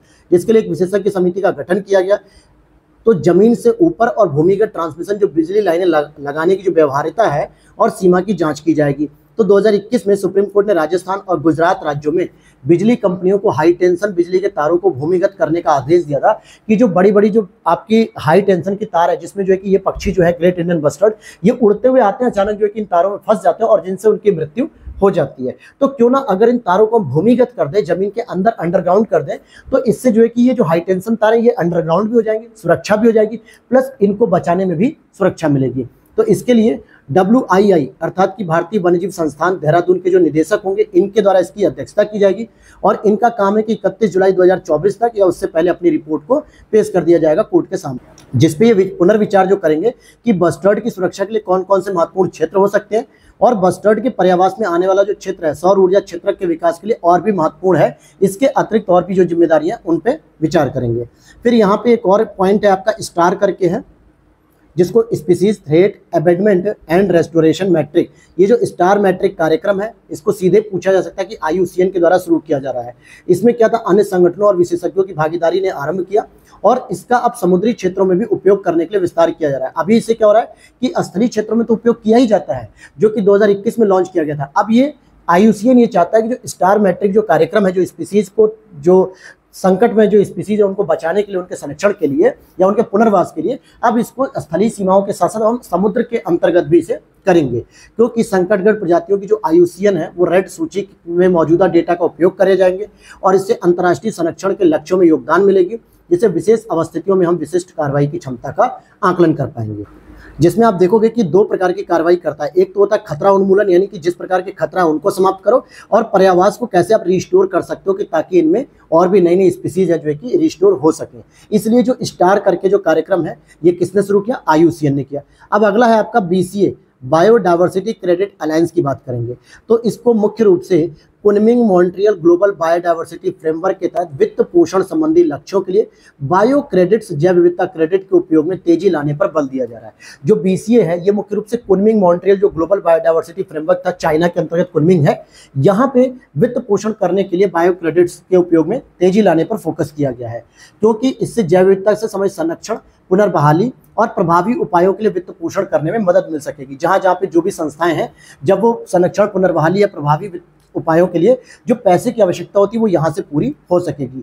BCA की बात करेंगे तो ये एक स्वैच्छिक अंतर्राष्ट्रीय गठबंधन है। 2022 में संयुक्त राष्ट्र जैव विविधता कन्वेंशन CBD के पक्षकारों ने COP15 के तहत इसको लॉन्च किया था। तो जो कन्वेंशन ऑन बायोलॉजिकल डाइवर्सिटी है, जैव विविधता, इस पर CBD का जो COP15 जो हो रहा था उसी दौरान इसको BCA को लॉन्च कर दिया गया था और इसमें उच्च स्तरीय विज्ञान आधारित सिद्धांतों और एक फ्रेमवर्क तैयार करके स्वैच्छिक बायो क्रेडिट बाजार भी विकसित किया जा रहा है। अब आते हैं वेटलैंड सिटी प्रमाणन की बात करेंगे। तो वेटलैंड सिटी जो प्रमाणन होती है तो ये एक तरीके से रामसर शहर होते हैं। पर्यावरण वन जलवायु परिवर्तन मंत्रालय ने रामसर कन्वेंशन के तहत वेटलैंड सिटी प्रमाणन के लिए शहरों को नॉमिनेट किया है। कौन कौन से शहर इसके अंतर्गत होंगे जिनको वेटलैंड सिटी प्रमाणन दिया जाएगा, तो इसके लिए पहली बार जो है कि शहरों की सूची जारी की गई है, जिसमें इंदौर है, भोपाल है, उदयपुर, अर्थात MP के 2 शहर और राजस्थान का 1 शहर, जिसको वेटलैंड सिटी प्रमाणन दिया गया है और ये पर्यावरण जलवायु परिवर्तन मंत्रालय के द्वारा दिया गया है। ये एक तरीके से स्वैच्छिक प्रमाणन प्रणाली है और इसमें शहरी तथा उप शहरी क्षेत्रों में जो आर्द्र भूमियां होती है उनके महत्व को स्वीकारा जाता है और लोगों को यह जागरूक किया जाता है कि आपके लिए ये जो वेटलैंड्स हैं, रामसर साइट्स हैं, जो आर्द्र भूमि है, ये कितनी जरूरी है। सबसे पहले इसको COP15 जब हो रहा था रामसर कन्वेंशन 2015 में, तब इसको अपनाया गया था। इसका महत्वपूर्ण क्या होता है कि आर्द्रभूमि के संरक्षण और उसको उपयोग को बढ़ावा देने के साथ साथ जो स्थानीय आबादी के लिए संधारणी सामाजिक आर्थिक लाभ होते हैं, इनको सुनिश्चित किया जा सकता है। और इसमें 6 मानदंड पर आधारित होता है, जिसमें यह भी कहा जाता है कि इस शहर में रामसर स्थल होगा तभी हम उसे वेटलैंड सिटी का प्रमाण देंगे। और ये जो प्रमाणन मिलेगा, सर्टिफिकेट मिलेगा, 6 वर्षों के लिए वैध रहेगा। 6 वर्षों के बाद उसका ये वैधता खत्म हो जाएगी। अगर उसे दोबारा इस तरीके के प्रमाण पत्र प्राप्त करने तो रामसर साइट का मतलब कि कंजर्वेशन करें, संरक्षण करें और फिर जो है कि इसके लिए अप्लाई किया जाएगा। तो एक तरीके से एक नई पहल है स्वैच्छिक तौर पे, जिसके द्वारा क्या होगा, बहुत सारे ऐसे सिटीज़ हैं जो अपने आप को इस तरीके के प्रमाण पत्र से मतलब कि लाभान्वित करने के लिए अपने शहर के अंतर्गत जो भी रामसर साइट है उसका संरक्षण करेंगे, उसके महत्व को समझाएंगे। तो ये इंपॉर्टेंट है। फिर देखते हैं प्रवाल विरंजन या कोरल ब्लीचिंग की बात कर लेते हैं। अगर हम तो प्रवाल विरंजन की बात करेंगे तो 2016 से 24 के बीच में जो 8 वर्षों के दौरान ग्रेट बैरियर रीफ में 5वीं बार सामूहिक कोरल ब्लीचिंग की घटना दर्ज हुई है। और ये ग्रेट बैरियर रीफ कहाँ पे है? ऑस्ट्रेलिया में है। तो यहाँ पे पिछले 8 सालों में 5 बार ऐसा देखने को मिला है कि कोरल की मृत्यु हुई है, प्रवालों की मृत्यु हुई है, ब्लीचिंग देखने को मिली। ग्रेट बैरियर रीफ कहाँ पे? ऑस्ट्रेलिया के उत्तर पूर्वी तट पर लगभग 2300 किलोमीटर से अधिक क्षेत्र में विस्तृत है। यह विश्व का सबसे बड़ा कोरल रीफ यानी कि मूंगा चट्टान कॉम्प्लेक्स है, जो कि प्रशांत महासागर के अंतर्गत स्थित है और 1981 में इसको यूनेस्को विश्व धरोहर का क्षेत्र भी घोषित किया जा चुका है। जो कोरल ब्लीचिंग यानी कि प्रवाल विरंजन की जो घटना होती है, ये कब होती है? जब स्वस्थ कोरल समुद्र के तापमान में वृद्धि की वजह से संवेदनशील हो जाते हैं और ऊतकों में रहने वाले जो जुजैंथली होते हैं, जो शैवाल होते हैं, ये बाहर निकल जाते हैं। इसीलिए कहा जाता है कि जो ग्लोबल वार्मिंग हो रही है, जब उससे समुद्र का तापमान लगातार बढ़ रहा है तो अधिक तापमान ये सहने योग्य नहीं होते हैं। ऐसे में जो प्रवाल होते हैं, इनके जो ऊतक जो होते हैं, छेद वाले जो टिश्यूज होते हैं, इनमें हरी हरी जो घासें होती है, जो शैवाल होती हैं, ये रंग बिरंगे होने की वजह से प्रवाल रंगीन लगते हैं। लेकिन जब टेम्परेचर अधिक होने से क्या होता है, प्रवाल मरने लगते हैं, तो शैवाल क्या होते हैं, इनके बॉडी से निकल के बाहर चले जाते हैं और तब जो है कि प्रवालों का जो ओरिजिनल कलर है, व्हाइट कलर का, चूने कलर का, ये उस तरीके से दिखने लगते हैं, जिससे पता चल जाता है कि यहाँ पे प्रवाल मृत हो चुके हैं, प्रवाल मर चुके हैं, प्रवाल नाम का जो जंतु है वो मर चुका है। और ऐसी घटना जब बार बार होगी तो कहीं ना कहीं यहाँ पे इकोसिस्टम बड़े स्तर पे प्रभावित होगा, क्योंकि जो प्रवाल होते हैं ना, वो बहुत सारी स्पीसीज के लिए आवास का भी काम करता है। मछलियों के लिए होगा, छोटे छोटे जो जीव जंतु होते हैं, कीटाणु होते हैं, वायरस होते हैं, जीवाणु होते हैं, शैवाल होते हैं, इन सभी के लिए आवास का काम करते हैं। लेकिन जब ये मर जाएंगे तो फिर बहुत बड़ा एक आवास विनाश हो जाएगा, आवास का विनाश हो जाएगा। और सामूहिक कोरल ब्लीचिंग की घटना के लिए जिम्मेदार जो कारक है, कौन कौन से ऐसे कारक हैं जिनकी वजह से ये घटनाएं लगातार बढ़ती जा रही हैं? जैसे जलवायु परिवर्तन के कारण महासागरीय जल के तापमान में वृद्धि, एल नीनो की परिघटना बार बार उत्पन्न होना, पवनों के वेग और महासागरीय धाराओं का कमजोर पड़ना, अन्य कारक जैसे चरम निम्न ज्वार, प्रदूषण, सूर्य के प्रकाश से अत्यधिक प्रभाव में आना। तो कहीं ना कहीं इनका जो बॉडी टेम्परेचर यानी कि सूर्य के द्वारा जो जल का तापमान लगातार बढ़ रहा है समुद्र का, इस वजह से ये घटनाएं देखने को मिल रही हैं। अब इसके बाद हमारा जो अगला टॉपिक है सस्टेनेबल डेवलपमेंट। सस्टेनेबल डेवलपमेंट के माध्यम से हम देखेंगे कि कौन कौन से ऐसे टॉपिक हैं जो लगातार टॉपिक करंट में बने रहे हैं। तो इसमें आपको पहली योजना पढ़नी होगी सोलर रूफटॉप पावर। ठीक है, क्या था ये मामला? तो मामला ये था कि केंद्रीय मंत्रिमंडल ने देश भर में 1 करोड़ घर, कितने घर? 1 करोड़ घरों में रूफटॉप सोलर पैनल लगाने के लिए पीएम सूर्य घर मुफ्त बिजली योजना की मंजूरी दे दी है। मतलब 1 करोड़ जो घर होंगे उनके ऊपर छतों पे जो है कि रूफटॉप सोलर पैनल लगाए जाएंगे, जो कि बिल्कुल मुफ्त रहेगा। और ये पीएम सूर्य घर मुफ्त बिजली योजना के अंतर्गत मंजूरी दे दी गई है। तो इसमें कुछ बेसिक इन्फॉर्मेशन, मंत्रालय की बात करेंगे तो नवीन एवं नवीकरणीय ऊर्जा मंत्रालय इस पे काम करेगा। वहीं 1 करोड़ घरों को हर महीने 300 यूनिट तक जो है कि मुफ्त में बिजली मिलेगी। और आवासीय रूफटॉप सोलर पैनल लगाने के लिए केंद्र सरकार आपको फाइनेंशियली लेवल पर जो है कि सब्सिडी भी प्रदान करेगी, अर्थात कि आपको सब्सिडी भी मिलेगी। ये आवासीय स्तर पर 3 महत्वपूर्ण स्ट्रक्चर देख लिया। किस प्रकार की सब्सिडी मिलेगी? अगर आप 1 किलोवाट से लेकर 2 किलोवाट तक का अगर आप सोलर पैनल लगा रहे हो, जिसमें इतनी बिजली प्रोडक्शन हो सकता है, तो आपको 30,000 से लेकर 60,000 रुपए की छूट मिल जाएगी, सब्सिडी मिलेगी। अगर आप 2 किलोवाट से लेकर 3 किलोवाट लगा रहे हो तो इसमें 60,000 से 78,000 की छूट मिलेगी। और आप अगर 3 किलोवाट से अधिक का अगर आप सोलर पैनल लगा रहे हो तो आपको करीब करीब 78,000 रुपए का सरकारी योगदान सब्सिडी के तौर पर मिल जाएगा। इसमें यह भी कहा जा रहा है कि अगर आवासीय परिसरों में आप 3 किलोवाट तक का रूफटॉप सोलर पैनल को स्थापित करते हो तो लगभग आपको 7% की ब्याज दर पर और बिना किसी जमानत के ऋण भी उपलब्ध कराया जाएगा। अगर आप बैंक में जाते हो और कहते हो कि सर मुझे पीएम सूर्य घर मुफ्त बिजली योजना के अंतर्गत 3 किलोवाट तक का सोलर पैनल लगाने के लिए लोन लेना है, तो बैंक उसको पता होती है सारी इन्फॉर्मेशन, क्योंकि सरकार हर बैंकों को जो है कि ऐसा नोटिफिकेशन दे चुकी होती है। तो बैंक क्या करेंगे, आपको 7% के ब्याज दर पे लोन भी दे देंगे और बिना किसी कोलेटरल के, यानी कोई भी चीज आपसे गिरवी रखने के लिए नहीं कहेंगे। अब इसकी विशेषता क्या है कि देश के प्रत्येक जिले में हम एक रोल मॉडल के तौर पे एक गांव को डेवलप करेंगे, यानी एक प्रत्येक जिले में एक गांव को जो है कि सेलेक्ट किया जाएगा और उनके हर घरों में, चाहे उसमें 10 घरों, 20 घरों, 50 घरों, 100 घरों, हर घरों में इस तरीके का सोलर रूफटॉप जो है कि मतलब सोलर पैनल लगाया जाएगा छत पे, और जिससे वहां पे जितनी भी बिजली का प्रोडक्शन होगा 300 यूनिट तक तो फ्री रहेगी। उसके बाद आपको पेमेंट भी करना होगा ये सारी चीजें, या फिर आप उसको बेच सकते हो कंपनी वगैरह को। और ऐसे में जो पड़ोसी गाँव होंगे वो भी मोटिवेट होंगे, क्योंकि उनके बिजली का बिल खर्च कम हो जाएगा और उनकी प्रोडक्टिविटी बढ़ जाएगी, खेती किसानी करने की क्षमता बढ़ जाएगी। तो ऐसे एक एक जिले में जब एक रोल मॉडल के तौर पे गांव को तैयार किया जाएगा तो आगे चल के वो जिले में जो है कि उसकी डिमांड बढ़ने लगेगी और मैक्सिमम लोग फिर जो है कि अपने माध्यम से इसको लगाएंगे। और इसके लिए स्थानीय जो निकाय है, पंचायती राज संस्थान, इनको अपने क्षेत्रों में रूफटॉप सोलर पैनल लगाने के लिए जो है कि प्रमोट किया जा रहा है, प्रोत्साहित किया जा रहा है कि आप गांव-गांव घूमिए और कोई भी एक गांव में जो है कि लगाने का प्रयास करिए। राष्ट्रीय पोर्टल जो कि सब्सिडी के लिए आप आवेदन कर सकते हो यहाँ पे, और नवीकरणीय ऊर्जा सेवा कंपनी आधारित मॉडल के लिए भुगतान संबंधी सुरक्षा घटकों के लिए भी यहाँ पे आप फंड का प्रावधान किया गया है। तो 4 इस योजना की महत्वपूर्ण विशेषता है, जिसमें एक मॉडल विलेज तैयार किया जाएगा, पंचायती राज संस्थाओं को मोटिवेट किया जा रहा है, और एक राष्ट्रीय पोर्टल तैयार किया जाएगा जिसपे आप सब्सिडी ले सकते हो। फिर इसके बाद देखोगे सोलर रूफटॉप सिस्टम के बारे में, ये कैसे काम करता है। तो ये इमारत के छत पे यानी घर के छत पे फोटोवोल्टिक पैनल होते हैं असल में, और इसमें जो मुख्य रूप से जो घटक शामिल होते हैं, सौर मॉड्यूल, सौर इन्वर्टर और अन्य विद्युत घटक, इसमें जैसे मीटर, केबल, ये सभी चीजें शामिल होती हैं। क्या करता है, सूर्य के प्रकाश से ऊर्जा ग्रहण करता है और बाद में से इलेक्ट्रिक ऊर्जा यानी इलेक्ट्रिसिटी में कन्वर्ट करता है। वर्तमान में भारत की अगर हम क्षमता की बात करें तो लगभग 11 गीगावाट की सोलर रूफटॉप क्षमता स्थापित कर ली गई भारत के द्वारा, जिसमें 2.7 गीगावाट तो केवल आवासीय क्षेत्र से आती है, यानी कि जो घरों के ऊपर छत पे लगा रखा है वहीं से 2.7 गीगावाट की उत्पत्ति हो रही है। जिसमें अगर आप देखोगे गुजरात को, तो गुजरात पहले नंबर पे आता है, दूसरे पे महाराष्ट्र है और तीसरे पे राजस्थान है। तो देश में जितना भी सोलर रूफटॉप का इंस्टॉलेशन किया गया है उसमें 82% के मामले के साथ गुजरात अग्रणी राज्यों में आता है। क्लियर है ये बातें। अब इसी से संबंधित जो वैकल्पिक ऊर्जा के और भी अन्य स्रोत हैं, रिन्यूएबल एनर्जी के और भी अन्य स्रोत हैं, उन पर भी जरा हम चर्चा कर लेते हैं। तो जैसे एलएनजी को देखेंगे, लिक्विफाइड नेचुरल गैस के बारे में बात कर लें, तरलीकृत प्राकृतिक गैस जिसे हम कहते हैं। नीति आयोग ने मध्यम और भारी वाणिज्यिक वाहनों के लिए परिवहन ईंधन के रूप में एलएनजी शीर्षक से एक रिपोर्ट जारी की। जो मध्यम है और भारी वाणिज्यिक वाहन है, जो कमर्शियल यूज के होते हैं, जैसे ट्रक वगैरह हो गए या छोटा हाथी वगैरह ये सब होते हैं, मैजिक वगैरह, तो एक कमर्शियल वैन के रूप में है और इन पे परिवहन के जो ईंधन है इनके नाम से एलएनजी एक रिपोर्ट जारी की। यह report energy transition decarbonising agenda पर नीति आयोग व नीदरलैंड दूतावास के बीच द्विपक्षीय सहयोग पर आधारित है। ये इंपॉर्टेंट लाइन याद रख लो कि जो एलएनजी अभी चर्चा में है वो नीति आयोग और नीदरलैंड दूतावास के द्विपक्षीय संबंधों पर आधारित है। अब यहाँ पे बेसिक साइंस आपको जानना है एलएनजी के बारे में। तो एलएनजी वास्तव में जो प्राकृतिक गैस होती है, नेचुरल गैस है, इसको साफ किया जाता है, रंगहीन किया जाता है और गैर विषाक्त तरल के रूप में इसको माना जाता है। तो कुल मिलाकर जो नेचुरल गैस होती है, जब हम इसको तरलीकृत कर देते हैं, लिक्विडफाइड कर देते हैं लिक्विड में, तो ये एलएनजी बन जाती है। और लिक्विड में करने के लिए आपको -162 डिग्री सेल्सियस के तापमान पर इसे ठंडा करके तरल किया जाता है। किसको? नेचुरल गैस को। जो नेचुरल गैस है उसे -162 डिग्री सेल्सियस के तापमान पर जब आप ठंडा करोगे तब जाके वो लिक्विड फॉर्म में होता है। तो ये ध्यान रखना आप लोग।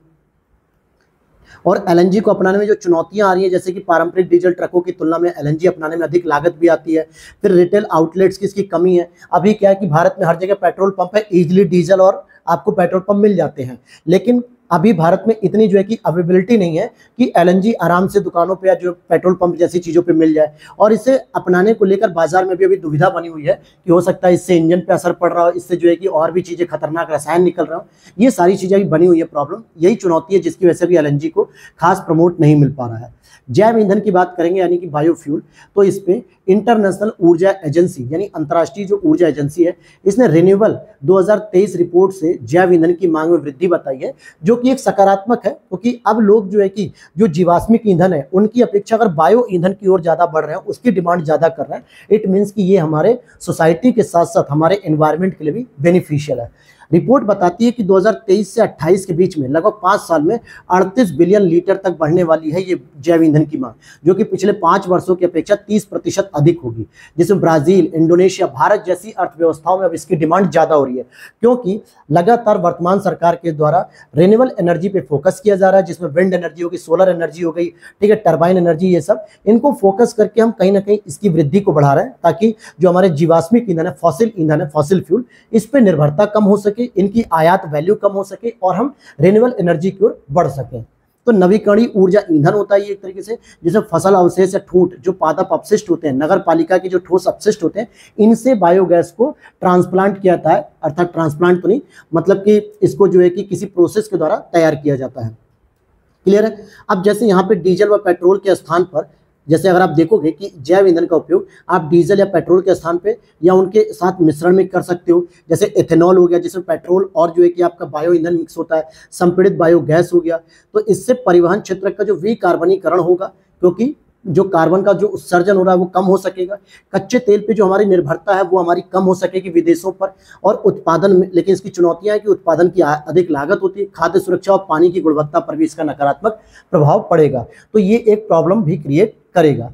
अब इथेनॉल 100 की बात करते हैं अगर हम, एथेनॉल 100 की, ये क्या है, तो ये पेट्रोलियम मंत्रालय ने एथेनॉल 100 फ्यूल लॉन्च किया है, जो कि गैसोलीन का एक स्वच्छ और हरित विकल्प के रूप में से जाना जाता है। और एथेनॉल 100 में पूरा एथेनॉल नहीं होता, बल्कि 92 से 94% तक इसमें तो एथेनॉल मिलेगा, और 4 से 5% मोटर एस्पिरिट देखने को मिलेगा, जो फ्लेम को रंग प्रदान करता है। फ्लेम मतलब जो आग होती है ना, उसको रंग प्रदान करने के लिए मोटर स्पिरिट भी आपको देखने को मिला लगभग 4 से 5%। तो एथेनॉल 100 में पूरा 100% एथेनॉल नहीं है, बल्कि 92 से लेकर 94% तक एथेनॉल मिलेगा, और यह काफी मात्रा में ग्रीन हाउस गैसों का उत्सर्जन जो है कि कम मात्रा में करेगा, जिससे हाई ऑक्टेन रेटिंग उच्च प्रदर्शन वाले इंजनों के लिए उपयुक्त बनाती है, और ये काफी कम मात्रा में ग्रीन हाउस गैस का उत्सर्जन करेगा। फिर ई फ्यूल की बात कर लेते हैं।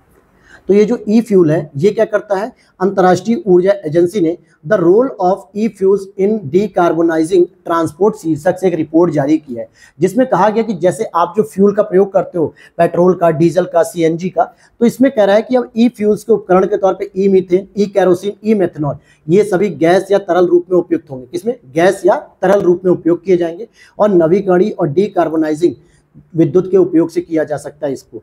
ई फ्यूल्स कम उत्सर्जन वाले ईंधन होते हैं, ऐसा इसलिए क्योंकि आवश्यक हाइड्रोजन का उत्पादन कम उत्सर्जन वाले विद्युत स्रोतों से किया जाता है, तो ये इंपॉर्टेंट हो जाता है। इसके लाभ क्या है? उत्सर्जन में कमी आएगी, ग्रीन हाउस गैसेस के उत्सर्जन में कमी आएगी, साथ ही डीकार्बोनाइजेशन के कई विकल्प उपलब्ध होंगे जिससे कार्बन का उत्सर्जन कम हो सके, और क्रिटिकल मिनरल्स की मांग में कमी आएगी, तो ये एक इंपॉर्टेंट पॉइंट हो गया।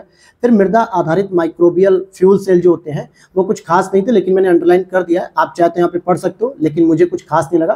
फिर भी कई सारे जो एस्पिरेंट थे उनके कल मैसेजेस आए कि सर कुछ टॉपिक अगर आप नहीं भी पढ़ा रहे हो, इंपॉर्टेंट नहीं है, तो कम से कम कुछ आप उसमें इंपॉर्टेंट लाइन को अंडरलाइन कर दीजिए, ताकि हम वीडियो को पॉज करके या स्क्रीनशॉट लेके पढ़ लें, या फिर जब हम पीडीएफ को अपलोड करेंगे इस तरीके के हाईलाइटेड पीडीएफ को, तो आप वहाँ पे पढ़ सकते हो।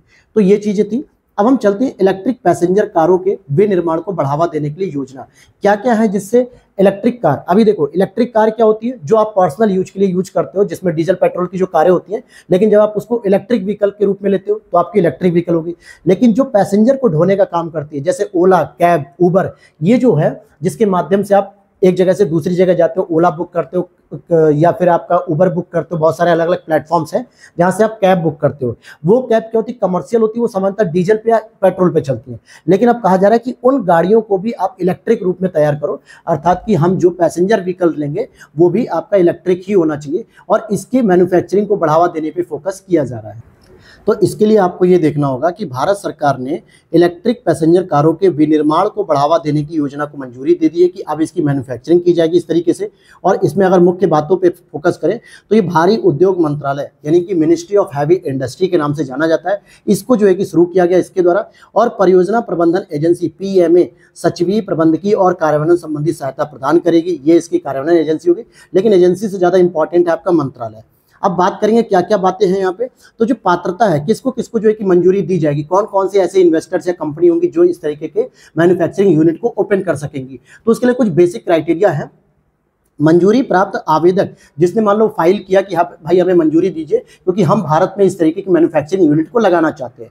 तो इलेक्ट्रिक पैसेंजर के कारों के विनिर्माण के लिए कम से कम उस आवेदक के पास या उस कंपनी के पास 4150 करोड़ यानी कि मिनिमम $500 मिलियन के न्यूनतम निवेश के साथ ही भारत में इकाइयां स्थापित करोगे। अर्थात मान लीजिए कोई विदेशी व्यक्ति वो कहता है कि हम भारत के अंदर इस तरीके की इलेक्ट्रिक पैसेंजर कारों को बनाने के लिए मैन्युफैक्चरिंग यूनिट लगाना चाहते हैं, तो भारत सरकार कहेगी ठीक है मैं आपको मंजूरी दे दूंगी, लेकिन आपको कम से कम जो इन्वेस्टमेंट करना होगा 4150 करोड़ रुपए का, यानी $500 मिलियन का तो इन्वेस्टमेंट करना ही पड़ेगा मैन्युफैक्चरिंग यूनिट के लिए। और इसकी अधिकतम में कोई सीमा नहीं है, आपको जितना पैसा करना है इन्वेस्टमेंट कर सकते हो, लेकिन कम से कम इतना तो करना ही पड़ेगा। और एक बार जब आप भारी उद्योग मंत्रालय से अनुमोदन प्राप्त कर लेते हो तो 3 वर्ष की अवधि के भीतर आपको चालू भी करना होगा। ऐसा नहीं कि आपने भारत सरकार को लालच दिया कि ठीक है मैं सर 500 मिलियन नहीं, मैं आपको 5000 करोड़ रुपए जो है कि इन्वेस्ट करूंगा, लगभग 600 मिलियन मान लीजिए मैं इन्वेस्ट कर रहा हूं, तो भारत सरकार ने कहा ठीक है तो मैं आपको मंजूरी दे रहा हूं, लेकिन आपने 3 साल तक उस यूनिट को ओपन ही नहीं किया। इसका मतलब कि आपको 3 साल के अंदर उसे शुरू करना पड़ेगा। और शुरू करने के साथ साथ ये भी ध्यान रखना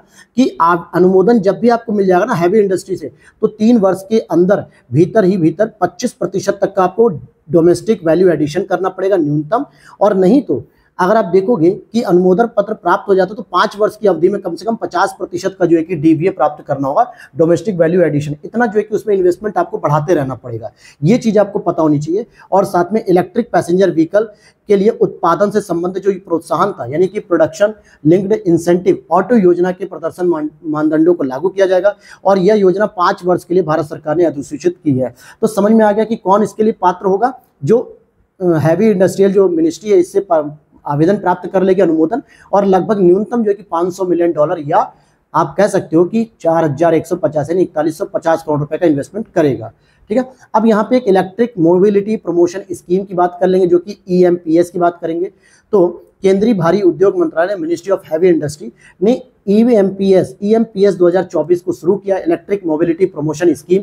और इसने हाइब्रिड और इलेक्ट्रिक वाहनों का तीव्र अंगीकरण और विनिर्माण जो फेम योजना सेकंड थी, इसकी योजना अवधि समाप्त होने के बाद इसे लागू कर दिया है। और इसको 31 मार्च को जो है कि फेम योजना किससे संबंधित है? फेम योजना आपके इलेक्ट्रिक व्हीकल के प्रचालन से संबंधित है, और इसकी जो योजना की तिथि है वो 31 मार्च को समाप्त हो रही है।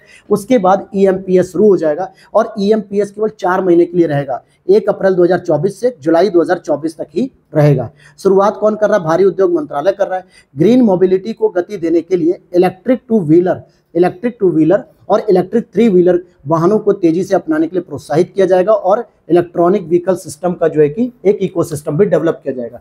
तो जैसे मोटरसाइकिल हो गई और ऑटो वगैरह जो 3 व्हीलर होते हैं या ई-रिक्शा हो गए, ये जो है कि वाहनों को तेजी से लोगों को अपनाने के लिए प्रोत्साहित किया जाएगा, और इसके लिए एक इकोसिस्टम भी तैयार किया जाएगा एनवायरमेंट जो इलेक्ट्रिक व्हीकल के लिए है। लेकिन इसके अंतर्गत EMPS की अवधि 4 महीने की है केवल, और किसके बाद शुरू हो रहा है? फेम सेकेंड के बाद शुरू हो रहा है, जो 31 मार्च को समाप्त हो रहा है। तो समझ में आ गया क्या ये बात थी।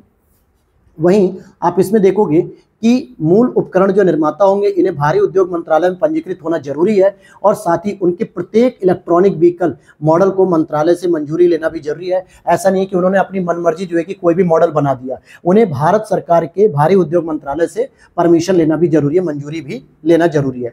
पात्रता इसके लिए क्या होगी? कौन कौन जो है कि इसके लिए जो है कि रजिस्टर्ड कर सकता है, अपने आप को पंजीकृत कर सकता है? तो जो केंद्रीय मोटर वाहन नियमों के अनुसार मोटर वाहन के रूप में पंजीकृत है, या फिर वे वाहन जो केवल उन्नत बैटरी से युक्त है, यानी एडवांस लेवल की बैटरी की योजना के आधार पर चलते हैं। तो इतनी चीजों को आप दिमाग में रख लीजिएगा। यूरिया गोल्ड की बात करते हैं, ये बहुत चर्चा में रहा है, जो कि सल्फर कोटेड यूरिया है। ये प्रश्न इस बार यहाँ से बन सकता है। आर्थिक मामलों की मंत्रिमंडलीय जो समिति है, इसने यूरिया गोल्ड को बाजार में लाने की मंजूरी दे दी है। असल में यूरिया जो गोल्ड है ये सल्फर लेपित यूरिया, जैसे आपने नीम कोटेड यूरिया पढ़ा होगा, वैसे सल्फर कोटेड यूरिया है, जिसको SU भी कहते हैं। इस तरीके का ये उर्वरक है, और जैविक उर्वरक नहीं है ये।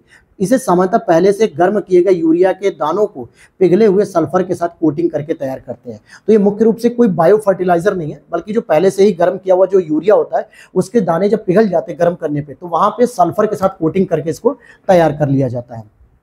इसमें आगे देखते हैं हम कि सल्फर कोटिंग खेतों में नाइट्रोजन की अधिक दक्षता से आपूर्ति सुनिश्चित करती है, और इसमें अधिक समय तक पौधों को पोषक तत्व प्राप्त होते रहते हैं, फिर हरा भरा रखने में मदद मिलती है। तो ये इसकी बार बार जो है कि छिड़काव की भी समस्या नहीं होती है, कि इसे बार बार छिड़कना नहीं पड़ता है। तो सल्फर कोटेड जो यूरिया वो काफ़ी बेहतर मानी जा रही है। और इंडियन काउंसिल एग्रीकल्चर रिसर्च ने भी अपने एक अध्ययन के अनुसार जो सल्फर कोटेड यूरिया है, इसके उपयोग से बताया कि यूरिया की खपत में लगभग 25% की कमी आ जाएगी। कैसे? क्योंकि जब बार बार आपको उर्वरक का छिड़काव नहीं करना पड़ेगा, तो आपकी यूरिया की बचत में कमी होगी, अर्थात आपके यूरिया को बार बार जो है कि खपत नहीं करना पड़ेगा, 25% तक करीबन खपत हो जाएगी, मतलब कमी आ जाएगी।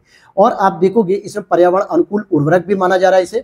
और ये बायो कंपोस्ट, वर्मी कंपोस्ट जैसे उर्वरक भी इसमें शामिल है, जैविक उर्वरक, अर्थात ये डिकम्पोज भी इजीली हो जाएगी, बायोडिग्रेडेबल भी है, कोई ऐसा नहीं कि हानिकारक के रूप में बनी रहेगी।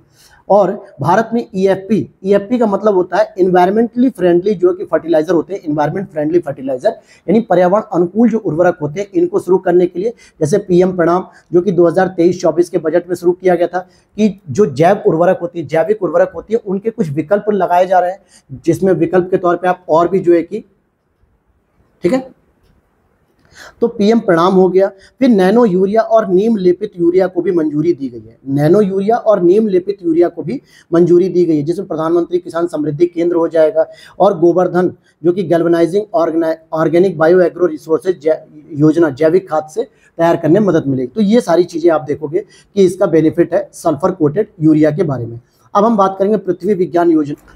तो इसमें आप यहाँ पर देख पाओगे कि पृथ्वी विज्ञान मंत्रालय के तहत, तो यहाँ पर देखोगे कि पृथ्वी विज्ञान मंत्रालय के तहत एक पृथ्वी विज्ञान मतलब पृथ्वी विज्ञान को मंजूरी दी गई है। इसका जो ड्यूरेशन है 2021 से 26 तक होगा। पृथ्वी विज्ञान प्रणाली से संबंधित जितने भी पहलू हैं उनको समग्र रूप से समझने और वैज्ञानिक ज्ञान को समाज के लाभों में, मतलब समाज के लाभ में उपयोग करना, इसके बारे में बात हो रही है। और इसमें जो 5 घटक हैं, वायुमंडल, जलमंडल, भूमंडल, क्रायोस्फीयर और जीवमंडल, ठीक है, उनकी जटिल अंतःक्रियाओं से संबंधित। ये जो क्रायोस्फीयर होता है ना, इसको हम लोग सामान्यतः तुषार मंडल भी कह देते हैं कई बार। और तुषार मंडल या क्रायोस्फीयर की बात करें तो जो जमी हुई जो बर्फ होती है ना, जमी हुई बर्फ जो आपके 90 डिग्री के आसपास जो अंटार्कटिका पे, आर्कटिक पे होती है, इसी को हम परमोफ्रास्ट या तुषार मंडल या क्रायोस्फीयर भी कह देते हैं। तो इनका भी अध्ययन किया जाता है। और इसमें अगर आप देखोगे तो इसमें वर्तमान में जारी जो 5 उप योजनाएं हैं वो इसमें शामिल है मुख्य रूप। जैसे उसमें कौन कौन सी होगी कि atmosphere and climate research modelling observing system and services, फिर वहीं पे ocean services modelling application resources technology O smart, polar science and cryosphere research pacer, seismology and geosciences research education training outreach यानी reach out. ये अलग अलग जो है कि 5 प्रकार की जो सब योजनाएं हैं ये भी इसके अंतर्गत शामिल कर दी गई हैं। ठीक, अब अन्य यहाँ पे संबंधित कुछ सुर्खियां हैं, जैसे रिलेटेड जो न्यूज है, जैसे अगर आप देखोगे कि अल्जीयर्स घोषणा पत्र की बात की जा रही है। किसकी? अल्जीयर्स घोषणा पत्र। क्या हुआ था कि GECF, ये क्या होता है अगर आप देखोगे तो इसके द्वारा जो 7वां शिखर सम्मेलन किया गया था ये अल्जीयर्स में हुआ था और अल्जीयर्स घोषणा पत्र के नाम से अपनाया गया था। ठीक है, अल्जीयर्स किसकी राजधानी? अल्जीरिया की राजधानी, जो अफ्रीका कॉन्टिनेंट में आता है। यहाँ पे इस घोषणा पत्र में कहा गया कि प्राकृतिक गैस एक वहनीय और विश्वसनीय ऊर्जा स्रोत के रूप में इस्तेमाल करना है और सतत प्राकृतिक गैस प्रौद्योगिकी का उपयोग करना है। यानी जो नेचुरल गैस है उसे अफोर्डेबल और साथ ही साथ विश्वसनीय ऊर्जा स्रोत के रूप में यूज करना है और इसका जो भी लागत वगैरह उसको कम करना और टेक्नोलॉजी का इसमें अधिक से अधिक प्रयोग करना है।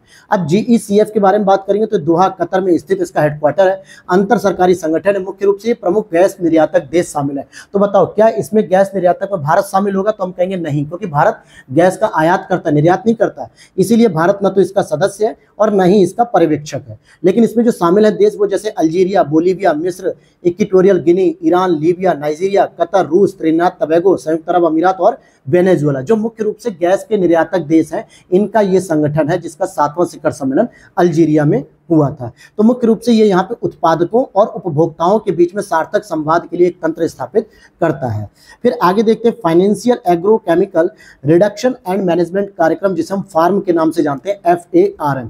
तो ग्लोबल एनवायरमेंट फैसिलिटी, जिसको वैश्विक पर्यावरण सुविधा द्वारा वित्त पोषित financing agro climate chemical reduction and management यानी फार्म कार्यक्रम की शुरुआत की गई है। तो किसके द्वारा शुरू किया गया? GEF के द्वारा। और इसके बारे में $379 मिलियन के वित्त पोषण प्रणाली वाली, मतलब पोषण वाली एक ये पहल के रूप में से शुरू किया गया है। वित्तीय प्रोत्साहन इसको प्रदान किए जाएंगे, जैसे खाद्य उत्पादन में हानिकारक इनपुट्स के उपयोग पर रोक लगाना, कम या बिना रासायनिक इनपुट वाले विकल्प अपनाने को बढ़ावा देना, ये सभी चीजों पे ध्यान देना है। कार्यक्रम की जो 5 वर्ष की अवधि है, कार्यक्रम की अवधि है 5 वर्ष की, जिसके माध्यम से हम स्थायी जैविक प्रदूषकों से युक्त जितने भी एग्रो केमिकल्स, एग्रो प्लास्टिक है, इनको जो है कि चरणबद्ध तरीके से समाप्त करेंगे और प्रभावी कीट नियंत्रण, उत्पादन संबंधी जैसे चीजों को सुधार करेंगे। और फार्म के सदस्य के रूप में आपका भारत भी शामिल है, ये इंपॉर्टेंट ध्यान देना। बाकी इक्वाडोर, केन्या, लाओ, PDR, फिलीपींस, उरुग्वे, वियतनाम, ये सभी देश इसमें आ जाते हैं। और इस कार्यक्रम को लागू कौन कर रहा है? तो यूनेप के द्वारा जो है कि इस कार्यक्रम का नेतृत्व किया जा रहा है। वहीं ADB और UNDP और UNIDO अर्थात कि संयुक्त राष्ट्र औद्योगिक विकास संगठन, ये इसको लागू कर रहा है। तो लागू करने में 3 संस्थाएं शामिल हो रही है, Asian development bank, united nation development programme और united nation industrial development organisation. ये तीनों मुख्य रूप से जो है कि लागू कर रहे हैं, जबकि नेतृत्वकर्ता जो है इसकी यूनेप है, अर्थात यूनाइटेड नेशन एनवायरमेंटल प्रोग्राम, ये इसका जो है कि नेतृत्व करता है। और इसको इम्प्लीमेंट करने की जो जिम्मेदारी दी गई है अपने अपने देशों में, इसके लिए फूड एग्रीकल्चर ऑर्गेनाइजेशन इसकी भूमिका निभाएगा।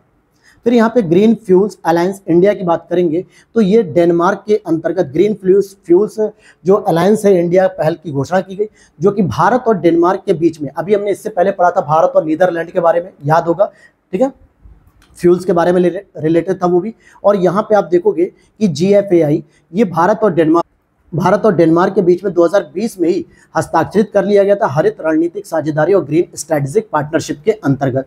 भारत में संधारणीय ऊर्जा के विकास को बढ़ावा दिया जाएगा। GFAI अर्थात ग्रीन फ्यूल्स अलायंस इंडिया है, ये भारत डेनमार्क एनर्जी पार्टनरशिप से प्रेरित है और ये सारी चीजें हैं इसमें, ठीक है। ऐसी और भी चीजें पता होनी चाहिए कि भारत और भी किन देशों के साथ इस तरीके की साझेदारी कर रहा है। तो आप देखोगे US के साथ उसने रणनीतिक स्वच्छ ऊर्जा साझेदारी की है। वहीं भारत और सऊदी अरब के बीच में स्वच्छ हाइड्रोजन गैस को लेकर जो है कि समझौता हुआ है। भारत ऑस्ट्रेलिया के बीच में ग्रीन हाइड्रोजन टास्क फोर्स पर गठन हुआ है। भारत ब्राजील संयुक्त अरब अमीरात के द्वारा ग्लोबल बायोफ्यूल्स अलायंस यानी कि GBA की बात करेंगे तो इसमें ये भी है ग्लोबल बायोफ्यूल्स अलायंस में। और स्वच्छ ऊर्जा के लिए क्वाड का क्लाइमेट वर्किंग ग्रुप, जो कि मैंने अभी आपको कल की क्लास में बताया था क्वाड के बारे में, सेकंड क्लास में इंटरनेशनल रिलेशन में, तो वहाँ पे क्वाड के बारे में बताता है कि कैसे क्लाइमेट वर्किंग ग्रुप का जो है कि गठन किया गया है, जिसमें क्वाड के जो चारों देश हैं US, भारत, ऑस्ट्रेलिया और जापान, ये चारों इसमें शामिल है। तो भारत के ये कुछ अन्य देशों के साथ इस तरीके की जो है कि साझेदारी देखने को मिल रही है ग्रीन फ्यूल्स के लिए। और इसमें एक आते हैं हम राज्य ऊर्जा दक्षता सूचकांक के बारे में बात करेंगे, जो कि अभी जारी किया गया भारत के अंतर्गत ऊर्जा दक्षता ब्यूरो ने। किसने जारी किया है दोस्तों? ऊर्जा दक्षता ब्यूरो ने राज्य ऊर्जा दक्षता सूचकांक 2023 की रिपोर्ट को जारी किया है और जिसके अंतर्गत alliance for an energy efficient के सहयोग से इसको जारी किया गया है, जो कि वार्षिक प्रगति का अध्ययन करती है कि राज्यों और केंद्र शासित प्रदेशों के पास कितनी वार्षिक रूप से प्रगति हुई है। तो इसमें 36 राज्य और केंद्र शासित प्रदेशों को शामिल किया गया है, जिसमें कि मांग आधारित 7 सेक्टर को शामिल किया गया। कितना? 7 सेक्टर्स, जिसमें आपका भवन, उद्योग, नगर पालिका सेवा, परिवहन, कृषि, विद्युत वितरण कंपनी, डिस्कॉम जिसे कहते हैं, और क्रॉस सेक्टर पहल। तो ये 7 प्रकार की मांग आधारित क्षेत्रक है और 65 संकेतकों का प्रयोग किया गया है, जिसमें आप देखोगे शीर्ष प्रदर्शन के अंतर्गत कर्नाटक पहले स्थान पे है और आंध्र प्रदेश दूसरे स्थान पे है। कर्नाटक ही एकमात्र ऐसा राज्य है जो ऊर्जा संरक्षण और ऊर्जा दक्षता नीति को अपना रहा है। फिर इसके बाद हम बात करेंगे क्लीन एंड ग्रीन विलेजेस की बात करेंगे, जो कि यहाँ पर कि पंचायती राज मंत्रालय ने सौर ऊर्जा को अपनाने के लिए, जो बढ़ावा देने के लिए स्वच्छ और हरित गांव को प्राथमिकता दी है, जिसमें 9 थीम्स अपनाए जाएंगे, जिसमें स्वच्छ और हरित गांव जो है कि 5वीं थीम है। जिसमें आप देखोगे इसका फायदा क्या है कि ग्रामीण क्षेत्र में चक्रीय अर्थव्यवस्था प्रोत्साहित होगी, संधारणीय गांवों का विकास हो पाएगा, सस्टेनेबल डेवलपमेंट गोल्स को प्राप्त करने में मदद मिलेगी, जैसे SDG 7 जो कि वाणी और स्वच्छ ऊर्जा की बात करता है, और SDG 13 जो क्लाइमेट चेंज और इसके प्रभाव से निपटने के लिए कार्रवाई करने पर बल देता है। फिर इसी में स्वच्छ और हरित गांवों को डेवलप करने के लिए 10 क्षेत्रकों की पहचान की गई, जिसमें से कुछ मुख्य हैं, जैसे खुले में शौच मुक्त गांव जो है कि जिसे हम ODF प्लस की श्रेणी के अंतर्गत रखते हैं, ओपन डिफेकेशन में स्वच्छ और हरित विद्यालय बनाएंगे, स्वच्छ और हरित आंगनवाड़ी होगी, जैविक खेती यानी ऑर्गेनिक फार्मिंग को प्रोत्साहित किया जाएगा, स्थानीय समितियों को मजबूत किया जाएगा, जैसे जल शक्ति मंत्रालय, कृषि किसान कल्याण मंत्रालय, मत्स्य पालन, पशुपालन, डेयरी मंत्रालय, इन सभी के द्वारा भी इस पहल में शामिल होने की बात की गई है, जिससे इन पहलों को जो है कि और भी मजबूती मिल सकेगी। अब यहाँ पर आप एक इंपॉर्टेंट टॉपिक देखो, इसे तो आप लोग पढ़ लेना, कुछ खास नहीं था, लेकिन हरित नौका पहल की बात करेंगे। प्रधानमंत्री नरेंद्र मोदी जी ने स्वदेशी ग्रीन हाइड्रोजन फ्यूल सेल से चलने वाला भारत का पहला अंतर्देशीय जलमार्ग पोत लॉन्च किया है। पहला अंतर्देशीय का मतलब है कि देश के अंदर ही कई सारी जो है कि नदियों को कनेक्ट करेगा या कई सारे राज्यों को कनेक्ट करेगा, और ये हरित नौका होगी। क्यों? क्योंकि यह ग्रीन हाइड्रोजन फ्यूल से चलाया जाएगा, ये किसी पेट्रोल या डीजल से नहीं चलेगा, बल्कि ग्रीन हाइड्रोजन फ्यूल से चलाया जाएगा, इसलिए हरित नौका कहला रही है। और इसका निर्माण कोचीन शिपयार्ड के द्वारा किया गया। किसके द्वारा?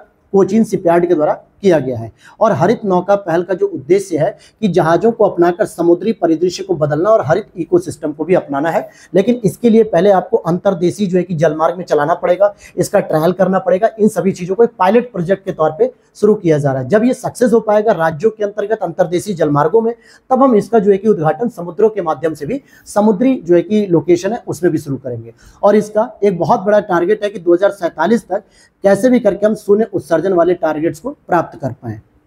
अब हम बात करेंगे डिजास्टर मैनेजमेंट। तो आपदा प्रबंधन के अंतर्गत आप देखोगे कि भारत मौसम विज्ञान विभाग के बारे में बात की जा रही है, अर्थात कि इंडियन मेट्रोलॉजिकल डिपार्टमेंट IMD के बारे में।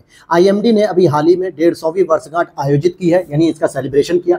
तो प्रश्न बनता है कि इसकी स्थापना कब हुई? तो भारत में अंग्रेजों के समय में ही 1875 में स्थापित किया गया था राष्ट्रीय मौसम विज्ञान सेवा के तहत। और वर्ल्ड मेट्रोलॉजिकल ऑर्गेनाइजेशन की बात करोगे तो उसके जो 6 क्षेत्रीय विशिष्ट मौसम विज्ञान केंद्रों में से एक ये भी है। यानी पूरी दुनिया में जो WMO के द्वारा जो 6 क्षेत्रीय विशिष्ट मौसम विज्ञान केंद्र है ना, उसमें एक भारत में भी जो है कि शामिल किया गया है। यानी ये भारत के लिए एक अंतर्राष्ट्रीय उपलब्धि है और पृथ्वी विज्ञान मंत्रालय के अंतर्गत ये कार्यरत है। इसका हेडक्वार्टर नई दिल्ली में है और इसके भी IMD के भी 6 क्षेत्रीय मौसम विज्ञान केंद्र भी हैं। और अगर हम इसकी बात करें कि कैसे काम करता है तो इसने हाल के समय में डॉपलर वेदर रडार की संख्या में वृद्धि और इसके पूर्वानुमानों की गुणवत्ता में सुधार किया। और जो संयुक्त राष्ट्र ने भी क्या किया कि जो 2020 में चक्रवात आया था अम्फान और 2023 में जो मोचा आया था, इसकी जानकारी पहले ही दे दी थी, प्रारंभिक चेतावनी दे दी, लोगों को अलर्ट कर दिया। और ये इतने सटीक आंकड़े थे और जितनी स्पीड और जितनी चीजें इसने तय की थी IMD ने, वही सारी चीजें देखने को मिली, जिसके बाद संयुक्त राष्ट्र ने भी हमारे IMD संस्था के भरोसा जताया और विश्व के स्तर पे एक बहुत बड़ी उपलब्धि के तौर पे इसे बताया कि IMD एक इतना कारगर जो है कि संस्था हो चुकी है भारत के अंतर्गत, जो बिल्कुल सटीक आंकड़ों को बताती है। और IMD ने इसी दौरान बहुत सारी पहल भी शुरू की, जैसे केवल आपको नाम पता रहे, national framework of climate services के रूप में, क्योंकि यह विश्व मौसम विज्ञान संगठन के द्वारा शुरू की गई global framework for climate services की अवधारणा पर आधारित है, जो कृषि, ऊर्जा, आपदा प्रबंधन, स्वास्थ्य और जल क्षेत्रकों के लिए उपयोगी जलवायु संबंधी जानकारी देगी और सेवाएं प्रदान करेगी। तो ये वर्ल्ड मेट्रोलॉजिकल ऑर्गेनाइजेशन के साथ कहीं ना कहीं कोलैबोरेशन हो रहा है। दूसरा, स्वदेशी रूप से विकसित निर्णय समर्थन प्रणाली को डेवलप किया गया है। फिर साथ में और भी कुछ और पहल शुरू की गई, जैसे पंचायत मौसम सेवा पोर्टल हो गया, जो कृषि संबंधी गतिविधियों की योजना बनाने में मदद करेगा किसानों को। और IMD का एक मोबाइल एप्लीकेशन भी लॉन्च किया गया, जो कि मौसम के नाम से ही जाना जाता है। किसके नाम से? मौसम के नाम से। और इसे किसने जारी किया? IMD, Indian meteorological organisation. आपको इंटरनेशनल नहीं करना है, क्योंकि इंटरनेशनल वाला वर्ल्ड से शुरू होता है, वर्ल्ड मेट्रोलॉजिकल के नाम से। अब यहाँ पे भारतीय भूस्खलन की जो संवेदनशील मानचित्र थे, इसमें कुछ खास नहीं था, बस इतना जानना है कि IIT दिल्ली ने हाई रिजोल्यूशन वाला पहला भारतीय भूस्खलन संवेदनशील एक मानचित्र तैयार किया, जिसमें उसने दिखाया कि किस तरीके से आपके जम्मू कश्मीर, लद्दाख, हिमाचल प्रदेश, उत्तराखंड का एक बेल्ट आता है। फिर नॉर्थ ईस्ट में जो है कि सिक्किम, अरुणाचल प्रदेश, असम, मणिपुर, मेघालय वाला जो क्षेत्र आता है। साथ ही साथ उसने ये भी दिखाया कि जो पश्चिमी घाट वाला जो बेल्ट है, इसके बारे में बात की जा रही है, क्योंकि जो रेड कलर का जोन है ना, ये कहता है कि बहुत ही अधिक, वेरी हाई जो है कि डेंजर होते हैं यहाँ पे भूस्खलन, क्योंकि पर्वतीय क्षेत्रों में ज़्यादातर होते हैं, फिर थोड़ा सा अधिक, फिर मध्यम, फिर कम, फिर बहुत कम। तो ये जो हल्के ग्रीन स्पॉट देखने को मिल रहा है, ये वाले, ये बहुत कम वाले हैं। अब इसमें जो IIT दिल्ली ने जो रिजोल्यूशन मार्क जो किए हैं, इसमें बताया जा रहा है कि इन्होंने भूस्खलन की संभावना को देखते हुए देश को 5 भागों में बांट दिया। कितने भागों में? 5। 1, 2, 3, 4, 5। तो ये 5 भागों में बांटा है। और उन 5 भागों पे जब अध्ययन किया तो इन्होंने कहा कि भारत का जितना भी क्षेत्रफल है, उसका 13.17% भौगोलिक क्षेत्र भूस्खलन के प्रति संवेदनशील है। मान लेते हैं कि भारत का जो 32,87,000 करीब जो वर्ग स्क्वायर, मतलब स्क्वायर किलोमीटर जो है कि क्षेत्रफल है, अर्थात मान लेते हैं कि अगर हम 100% भारत का कोई क्षेत्रफल मान लेते हैं, जिसमें कि 13.17% जो है कि किसमें शामिल है? भूस्खलन के प्रति संवेदनशील है। और इसमें भी 4.75 अति उच्च संवेदनशील है, अति उच्च जोखिम वाला है। और इन्होंने कुछ आंकड़े दिए कि प्रतिशत के आधार पर सिक्किम 57.6% भूभाग भूस्खलन के प्रति संवेदनशील है, जो कि सबसे अधिक है किसी भी राज्य में। फिर इसके बाद आप देखोगे कि क्षेत्रफल के आधार पे भूस्खलन के प्रति जो सर्वाधिक संवेदनशील है वो अरुणाचल प्रदेश है। और गैर हिमालयी क्षेत्रों में केरल ऐसा क्षेत्र है जो भूस्खलन के प्रति ज़्यादा संवेदनशील है, क्योंकि पश्चिमी घाट के तट पर भी है और ये गैर हिमालयी क्षेत्रों में आता है। तो ये कुछ आंकड़े थे जो आपको याद रखने हैं। इसके बाद हमें देखना है कि कुछ अन्य संबंधित जो सुर्खियाँ हैं, तो ये तो कुछ खास मुझे नहीं लगा, तो आप चाहे तो पढ़ सकते हो अपने से भी, ठीक है, क्योंकि हर चीज़ को हमें नहीं पढ़ना, जो इंपॉर्टेंट है पहले हम उस पर फोकस करेंगे। और यहाँ पे आप देखोगे कि FMBAP अर्थात कि जो flood management and border areas programme शुरू किया गया बाढ़ प्रबंधन और सीमा क्षेत्र कार्यक्रम के रूप में। तो इसमें बात करेंगे, केंद्रीय मंत्रिमंडल ने बाढ़ प्रबंधन सीमा क्षेत्र कार्यक्रम को जारी रखने में मंजूरी प्रदान की है। वहीं 2021-22 से लेकर 2025-26 तक अर्थात 5 वर्षों की अवधि के लिए इसने इसको मंजूरी प्रदान कर दी है। और इसकी शुरुआत 11वीं पंचवर्षीय योजना 2007-12 में के दौरान की गई थी, लेकिन अब इसकी अवधि जो है कि 5 वर्ष के लिए तय कर दी गई। ये केंद्र प्रायोजित योजना है जो कि जल शक्ति मंत्रालय के तहत शुरू की गई है। और इसमें बाढ़ प्रबंधन के अंतर्गत हमें कुछ उप घटकों में आप देखोगे तो बाढ़ प्रबंधन कार्यक्रम शुरू किया जा रहा है। स्पेशली 8 पूर्वोत्तर राज्यों में जो फंडिंग की जाएगी वो 90-10 के अनुसार रहेगी, यानी 90% जो केंद्र सरकार को दिए जाएंगे केंद्र सरकार के द्वारा, और 10% पूर्वोत्तर राज्य अपने बजट से लगाएंगे। और इसमें अगर आप देखोगे शेष राज्यों की स्थिति, जो पहाड़ी राज्य या पूर्वोत्तर राज्य नहीं है, उसमें 60-40 का रेशियो रहेगा। 60% केंद्र सरकार खर्च करेगी और 40% स्टेट गवर्नमेंट को खर्च करना है, ठीक है, ये चीजें हो गई। और नदी प्रबंधन और सीमा क्षेत्र को भी इसमें शामिल किया गया, जिससे जो है कि इसकी जो फंडिंग पैटर्न है 100% केंद्रीय सरकार देगी। इसमें बाढ़ नियंत्रण, कटाव रोधी, ये सारे काम करने पड़ेंगे, जो एक बेहतर गतिविधि होगी। अब इसी तरीके से हम आगे चलते हैं। सुर्खियों में रहे कुछ महत्वपूर्ण स्थलों के बारे में बात करेंगे। सुर्खियों में रहे कुछ महत्वपूर्ण, जैसे कि अगर आप इन्हें भारत के स्तर पे देखोगे कि भारत में कौन कौन सी भौगोलिक विशेषताओं को लेके, जैसे स्थल और नदियों की बात करेंगे। जैसे आप देखोगे चिनाब नदी। चिनाब नदी क्यों चर्चा पे थी भाई? पहली बात आपको पता होना चाहिए कि जम्मू कश्मीर में रतले जल विद्युत परियोजना के लिए चिनाब नदी के जल को मोड़ने में सफलता मिली है। तो कौन सी जल विद्युत परियोजना? रतले। ये किस नदी पर है? चिनाब पे है या सतलज पे है या श्योक पे है या ब्यास पे है या रावी पे है? ऐसे ही मिलान करने को यूपीएससी प्रश्न दे देगा 3-4 परियोजनाओं के साथ, इसको भी ऑप्शन में रख देगा। तो जम्मू कश्मीर के अंतर्गत रतले जल विद्युत परियोजना के लिए चिनाब नदी के जल को मोड़ने में सफलता मिली। साथ ही साथ चिनाब नदी हिमाचल प्रदेश के कोलंग के पास चंद्रा और भागा नामक 2 जलधाराओं के संगम से बनती है, यानी चंद्रा नदी और भागा नदी अलग अलग निकलती है, फिर आगे जाके वो चिनाब नदी के रूप में जानी जाती है और इसे चंद्रभागा के नाम से भी जाना जाता है। यह पाकिस्तान में प्रवेश करती है और सिंधु की सबसे बड़ी सहायक नदी है। ये इसकी बेसिक इंफॉर्मेशन हो गई। फिर इसी तरीके से आप क्षिप्रा नदी के बारे में बात कर लो। क्षिप्रा नदी के बारे में बात करेंगे तो उज्जैन, जो कि महाकालेश्वर जो है कि इसके तट पे स्थित है, क्षिप्रा नदी के तट पे।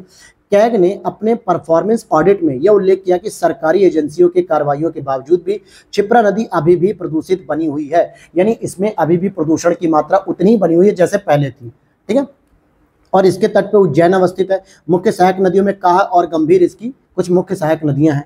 इसी तरीके से आप देखोगे सिंकुन लादर्रा, इस पे अगर आप देखोगे तो बॉर्डर रोड ऑर्गेनाइजेशन बीआरओ ने कारगिल लेह राजमार्ग पे दारचा और निम्मू होते हुए मनाली यानी हिमाचल प्रदेश से लेह तक एक सड़क संपर्क स्थापित किया है और यह रणनीतिक रूप से एक महत्वपूर्ण सड़क संपर्क है। तो हिमाचल प्रदेश से लाहौल और स्पीति को कारगिल की जास्कर घाटी से इसने जोड़ दिया। फिर 4 क्षेत्र की बात करेंगे। 4 क्षेत्र किसके अंतर्गत आता है? असम के मुख्यमंत्री ने मिशन वसुंधरा 4.0 के तहत 4 क्षेत्र के भीतर स्थित भूमि का सर्वेक्षण किया और 4 चपोरी ब्रह्मपुत्र नदी के तटवर्ती द्वीपों का स्थानीय नाम होता है। जो ब्रह्मपुत्र नदी के आसपास जो तटवर्ती जो आइलैंड होते हैं, क्षेत्र होते हैं, उनको 4 चपोरी कहा था असम के अंतर्गत। दिबांग की बात करेंगे तो प्रधानमंत्री ने दिबांग बहुउद्देशीय जल विद्युत परियोजना की आधारशिला रखी। यह अरुणाचल प्रदेश में एडजोनछू चोटी के दक्षिणी ढलान से निकलती है। आगे दिहांग और लोहित नदी से मिलती है। ब्रह्मपुत्र की एक सहायक नदी है और ये कहाँ पर शुरू किया गया इसको? जो दिबांग बहुउद्देशीय जल विद्युत परियोजना, ये अरुणाचल प्रदेश में शुरू की गई है।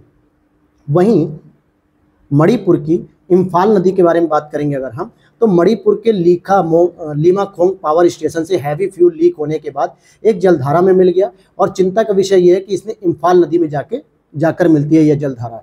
तो इस तरीके से जो है कि इम्फाल नदी भी चर्चा में आ गई थी। फिर इसी तरीके से अरावली पर्वत के बारे में देख सकते हो, अरावली पहाड़ियों के बारे में, कि कैसे सुप्रीम कोर्ट ने अरावली पर्वतमाला राजस्थान में जो खनन गतिविधियां हो रही है उस पर रोक लगा दी। क्यों कहा? क्योंकि इससे जो है कि कहीं ना कहीं जो खनन गतिविधियां हैं, इससे अरावली पर्वत को और उसके आसपास की जो इको सेंसिटिव जोन है वो खतरे में आ जाएंगे। सबसे प्राचीन बलित पर्वतों में से एक माना जाता है इसको विश्व के अंतर्गत। माउंट आबू में गुरु शिखर जो कि राजस्थान में जैनों का जो यहाँ पे दिलवाड़ा मंदिर है ये प्रसिद्ध है। और अरावली से बनास और साहिबी जो कि यमुना की सहायक नदी और लूनी, ये प्रमुख नदियाँ निकलती है। अरावली से बनास भी निकलती है और लूनी भी निकलती है। सिंधु और गंगा नदी बेसिन के बीच जल विभाजक का काम करती है अरावली नदी। फिर इसी के बाद आप वेज बैंक इकोसिस्टम को पढ़ सकते हो, जो कि मैंने ऑलरेडी इसको पढ़ा रखा है। वेज बैंक के बारे में आपको इकोनॉमिक्स या फिर इंटरनेशनल रिलेशन में, हाँ इंटरनेशनल रिलेशन बताया था, जब भारत और श्रीलंका में कच्चा तीबू और वेज बैंक को लेकर डिस्प्यूट हो रहा था।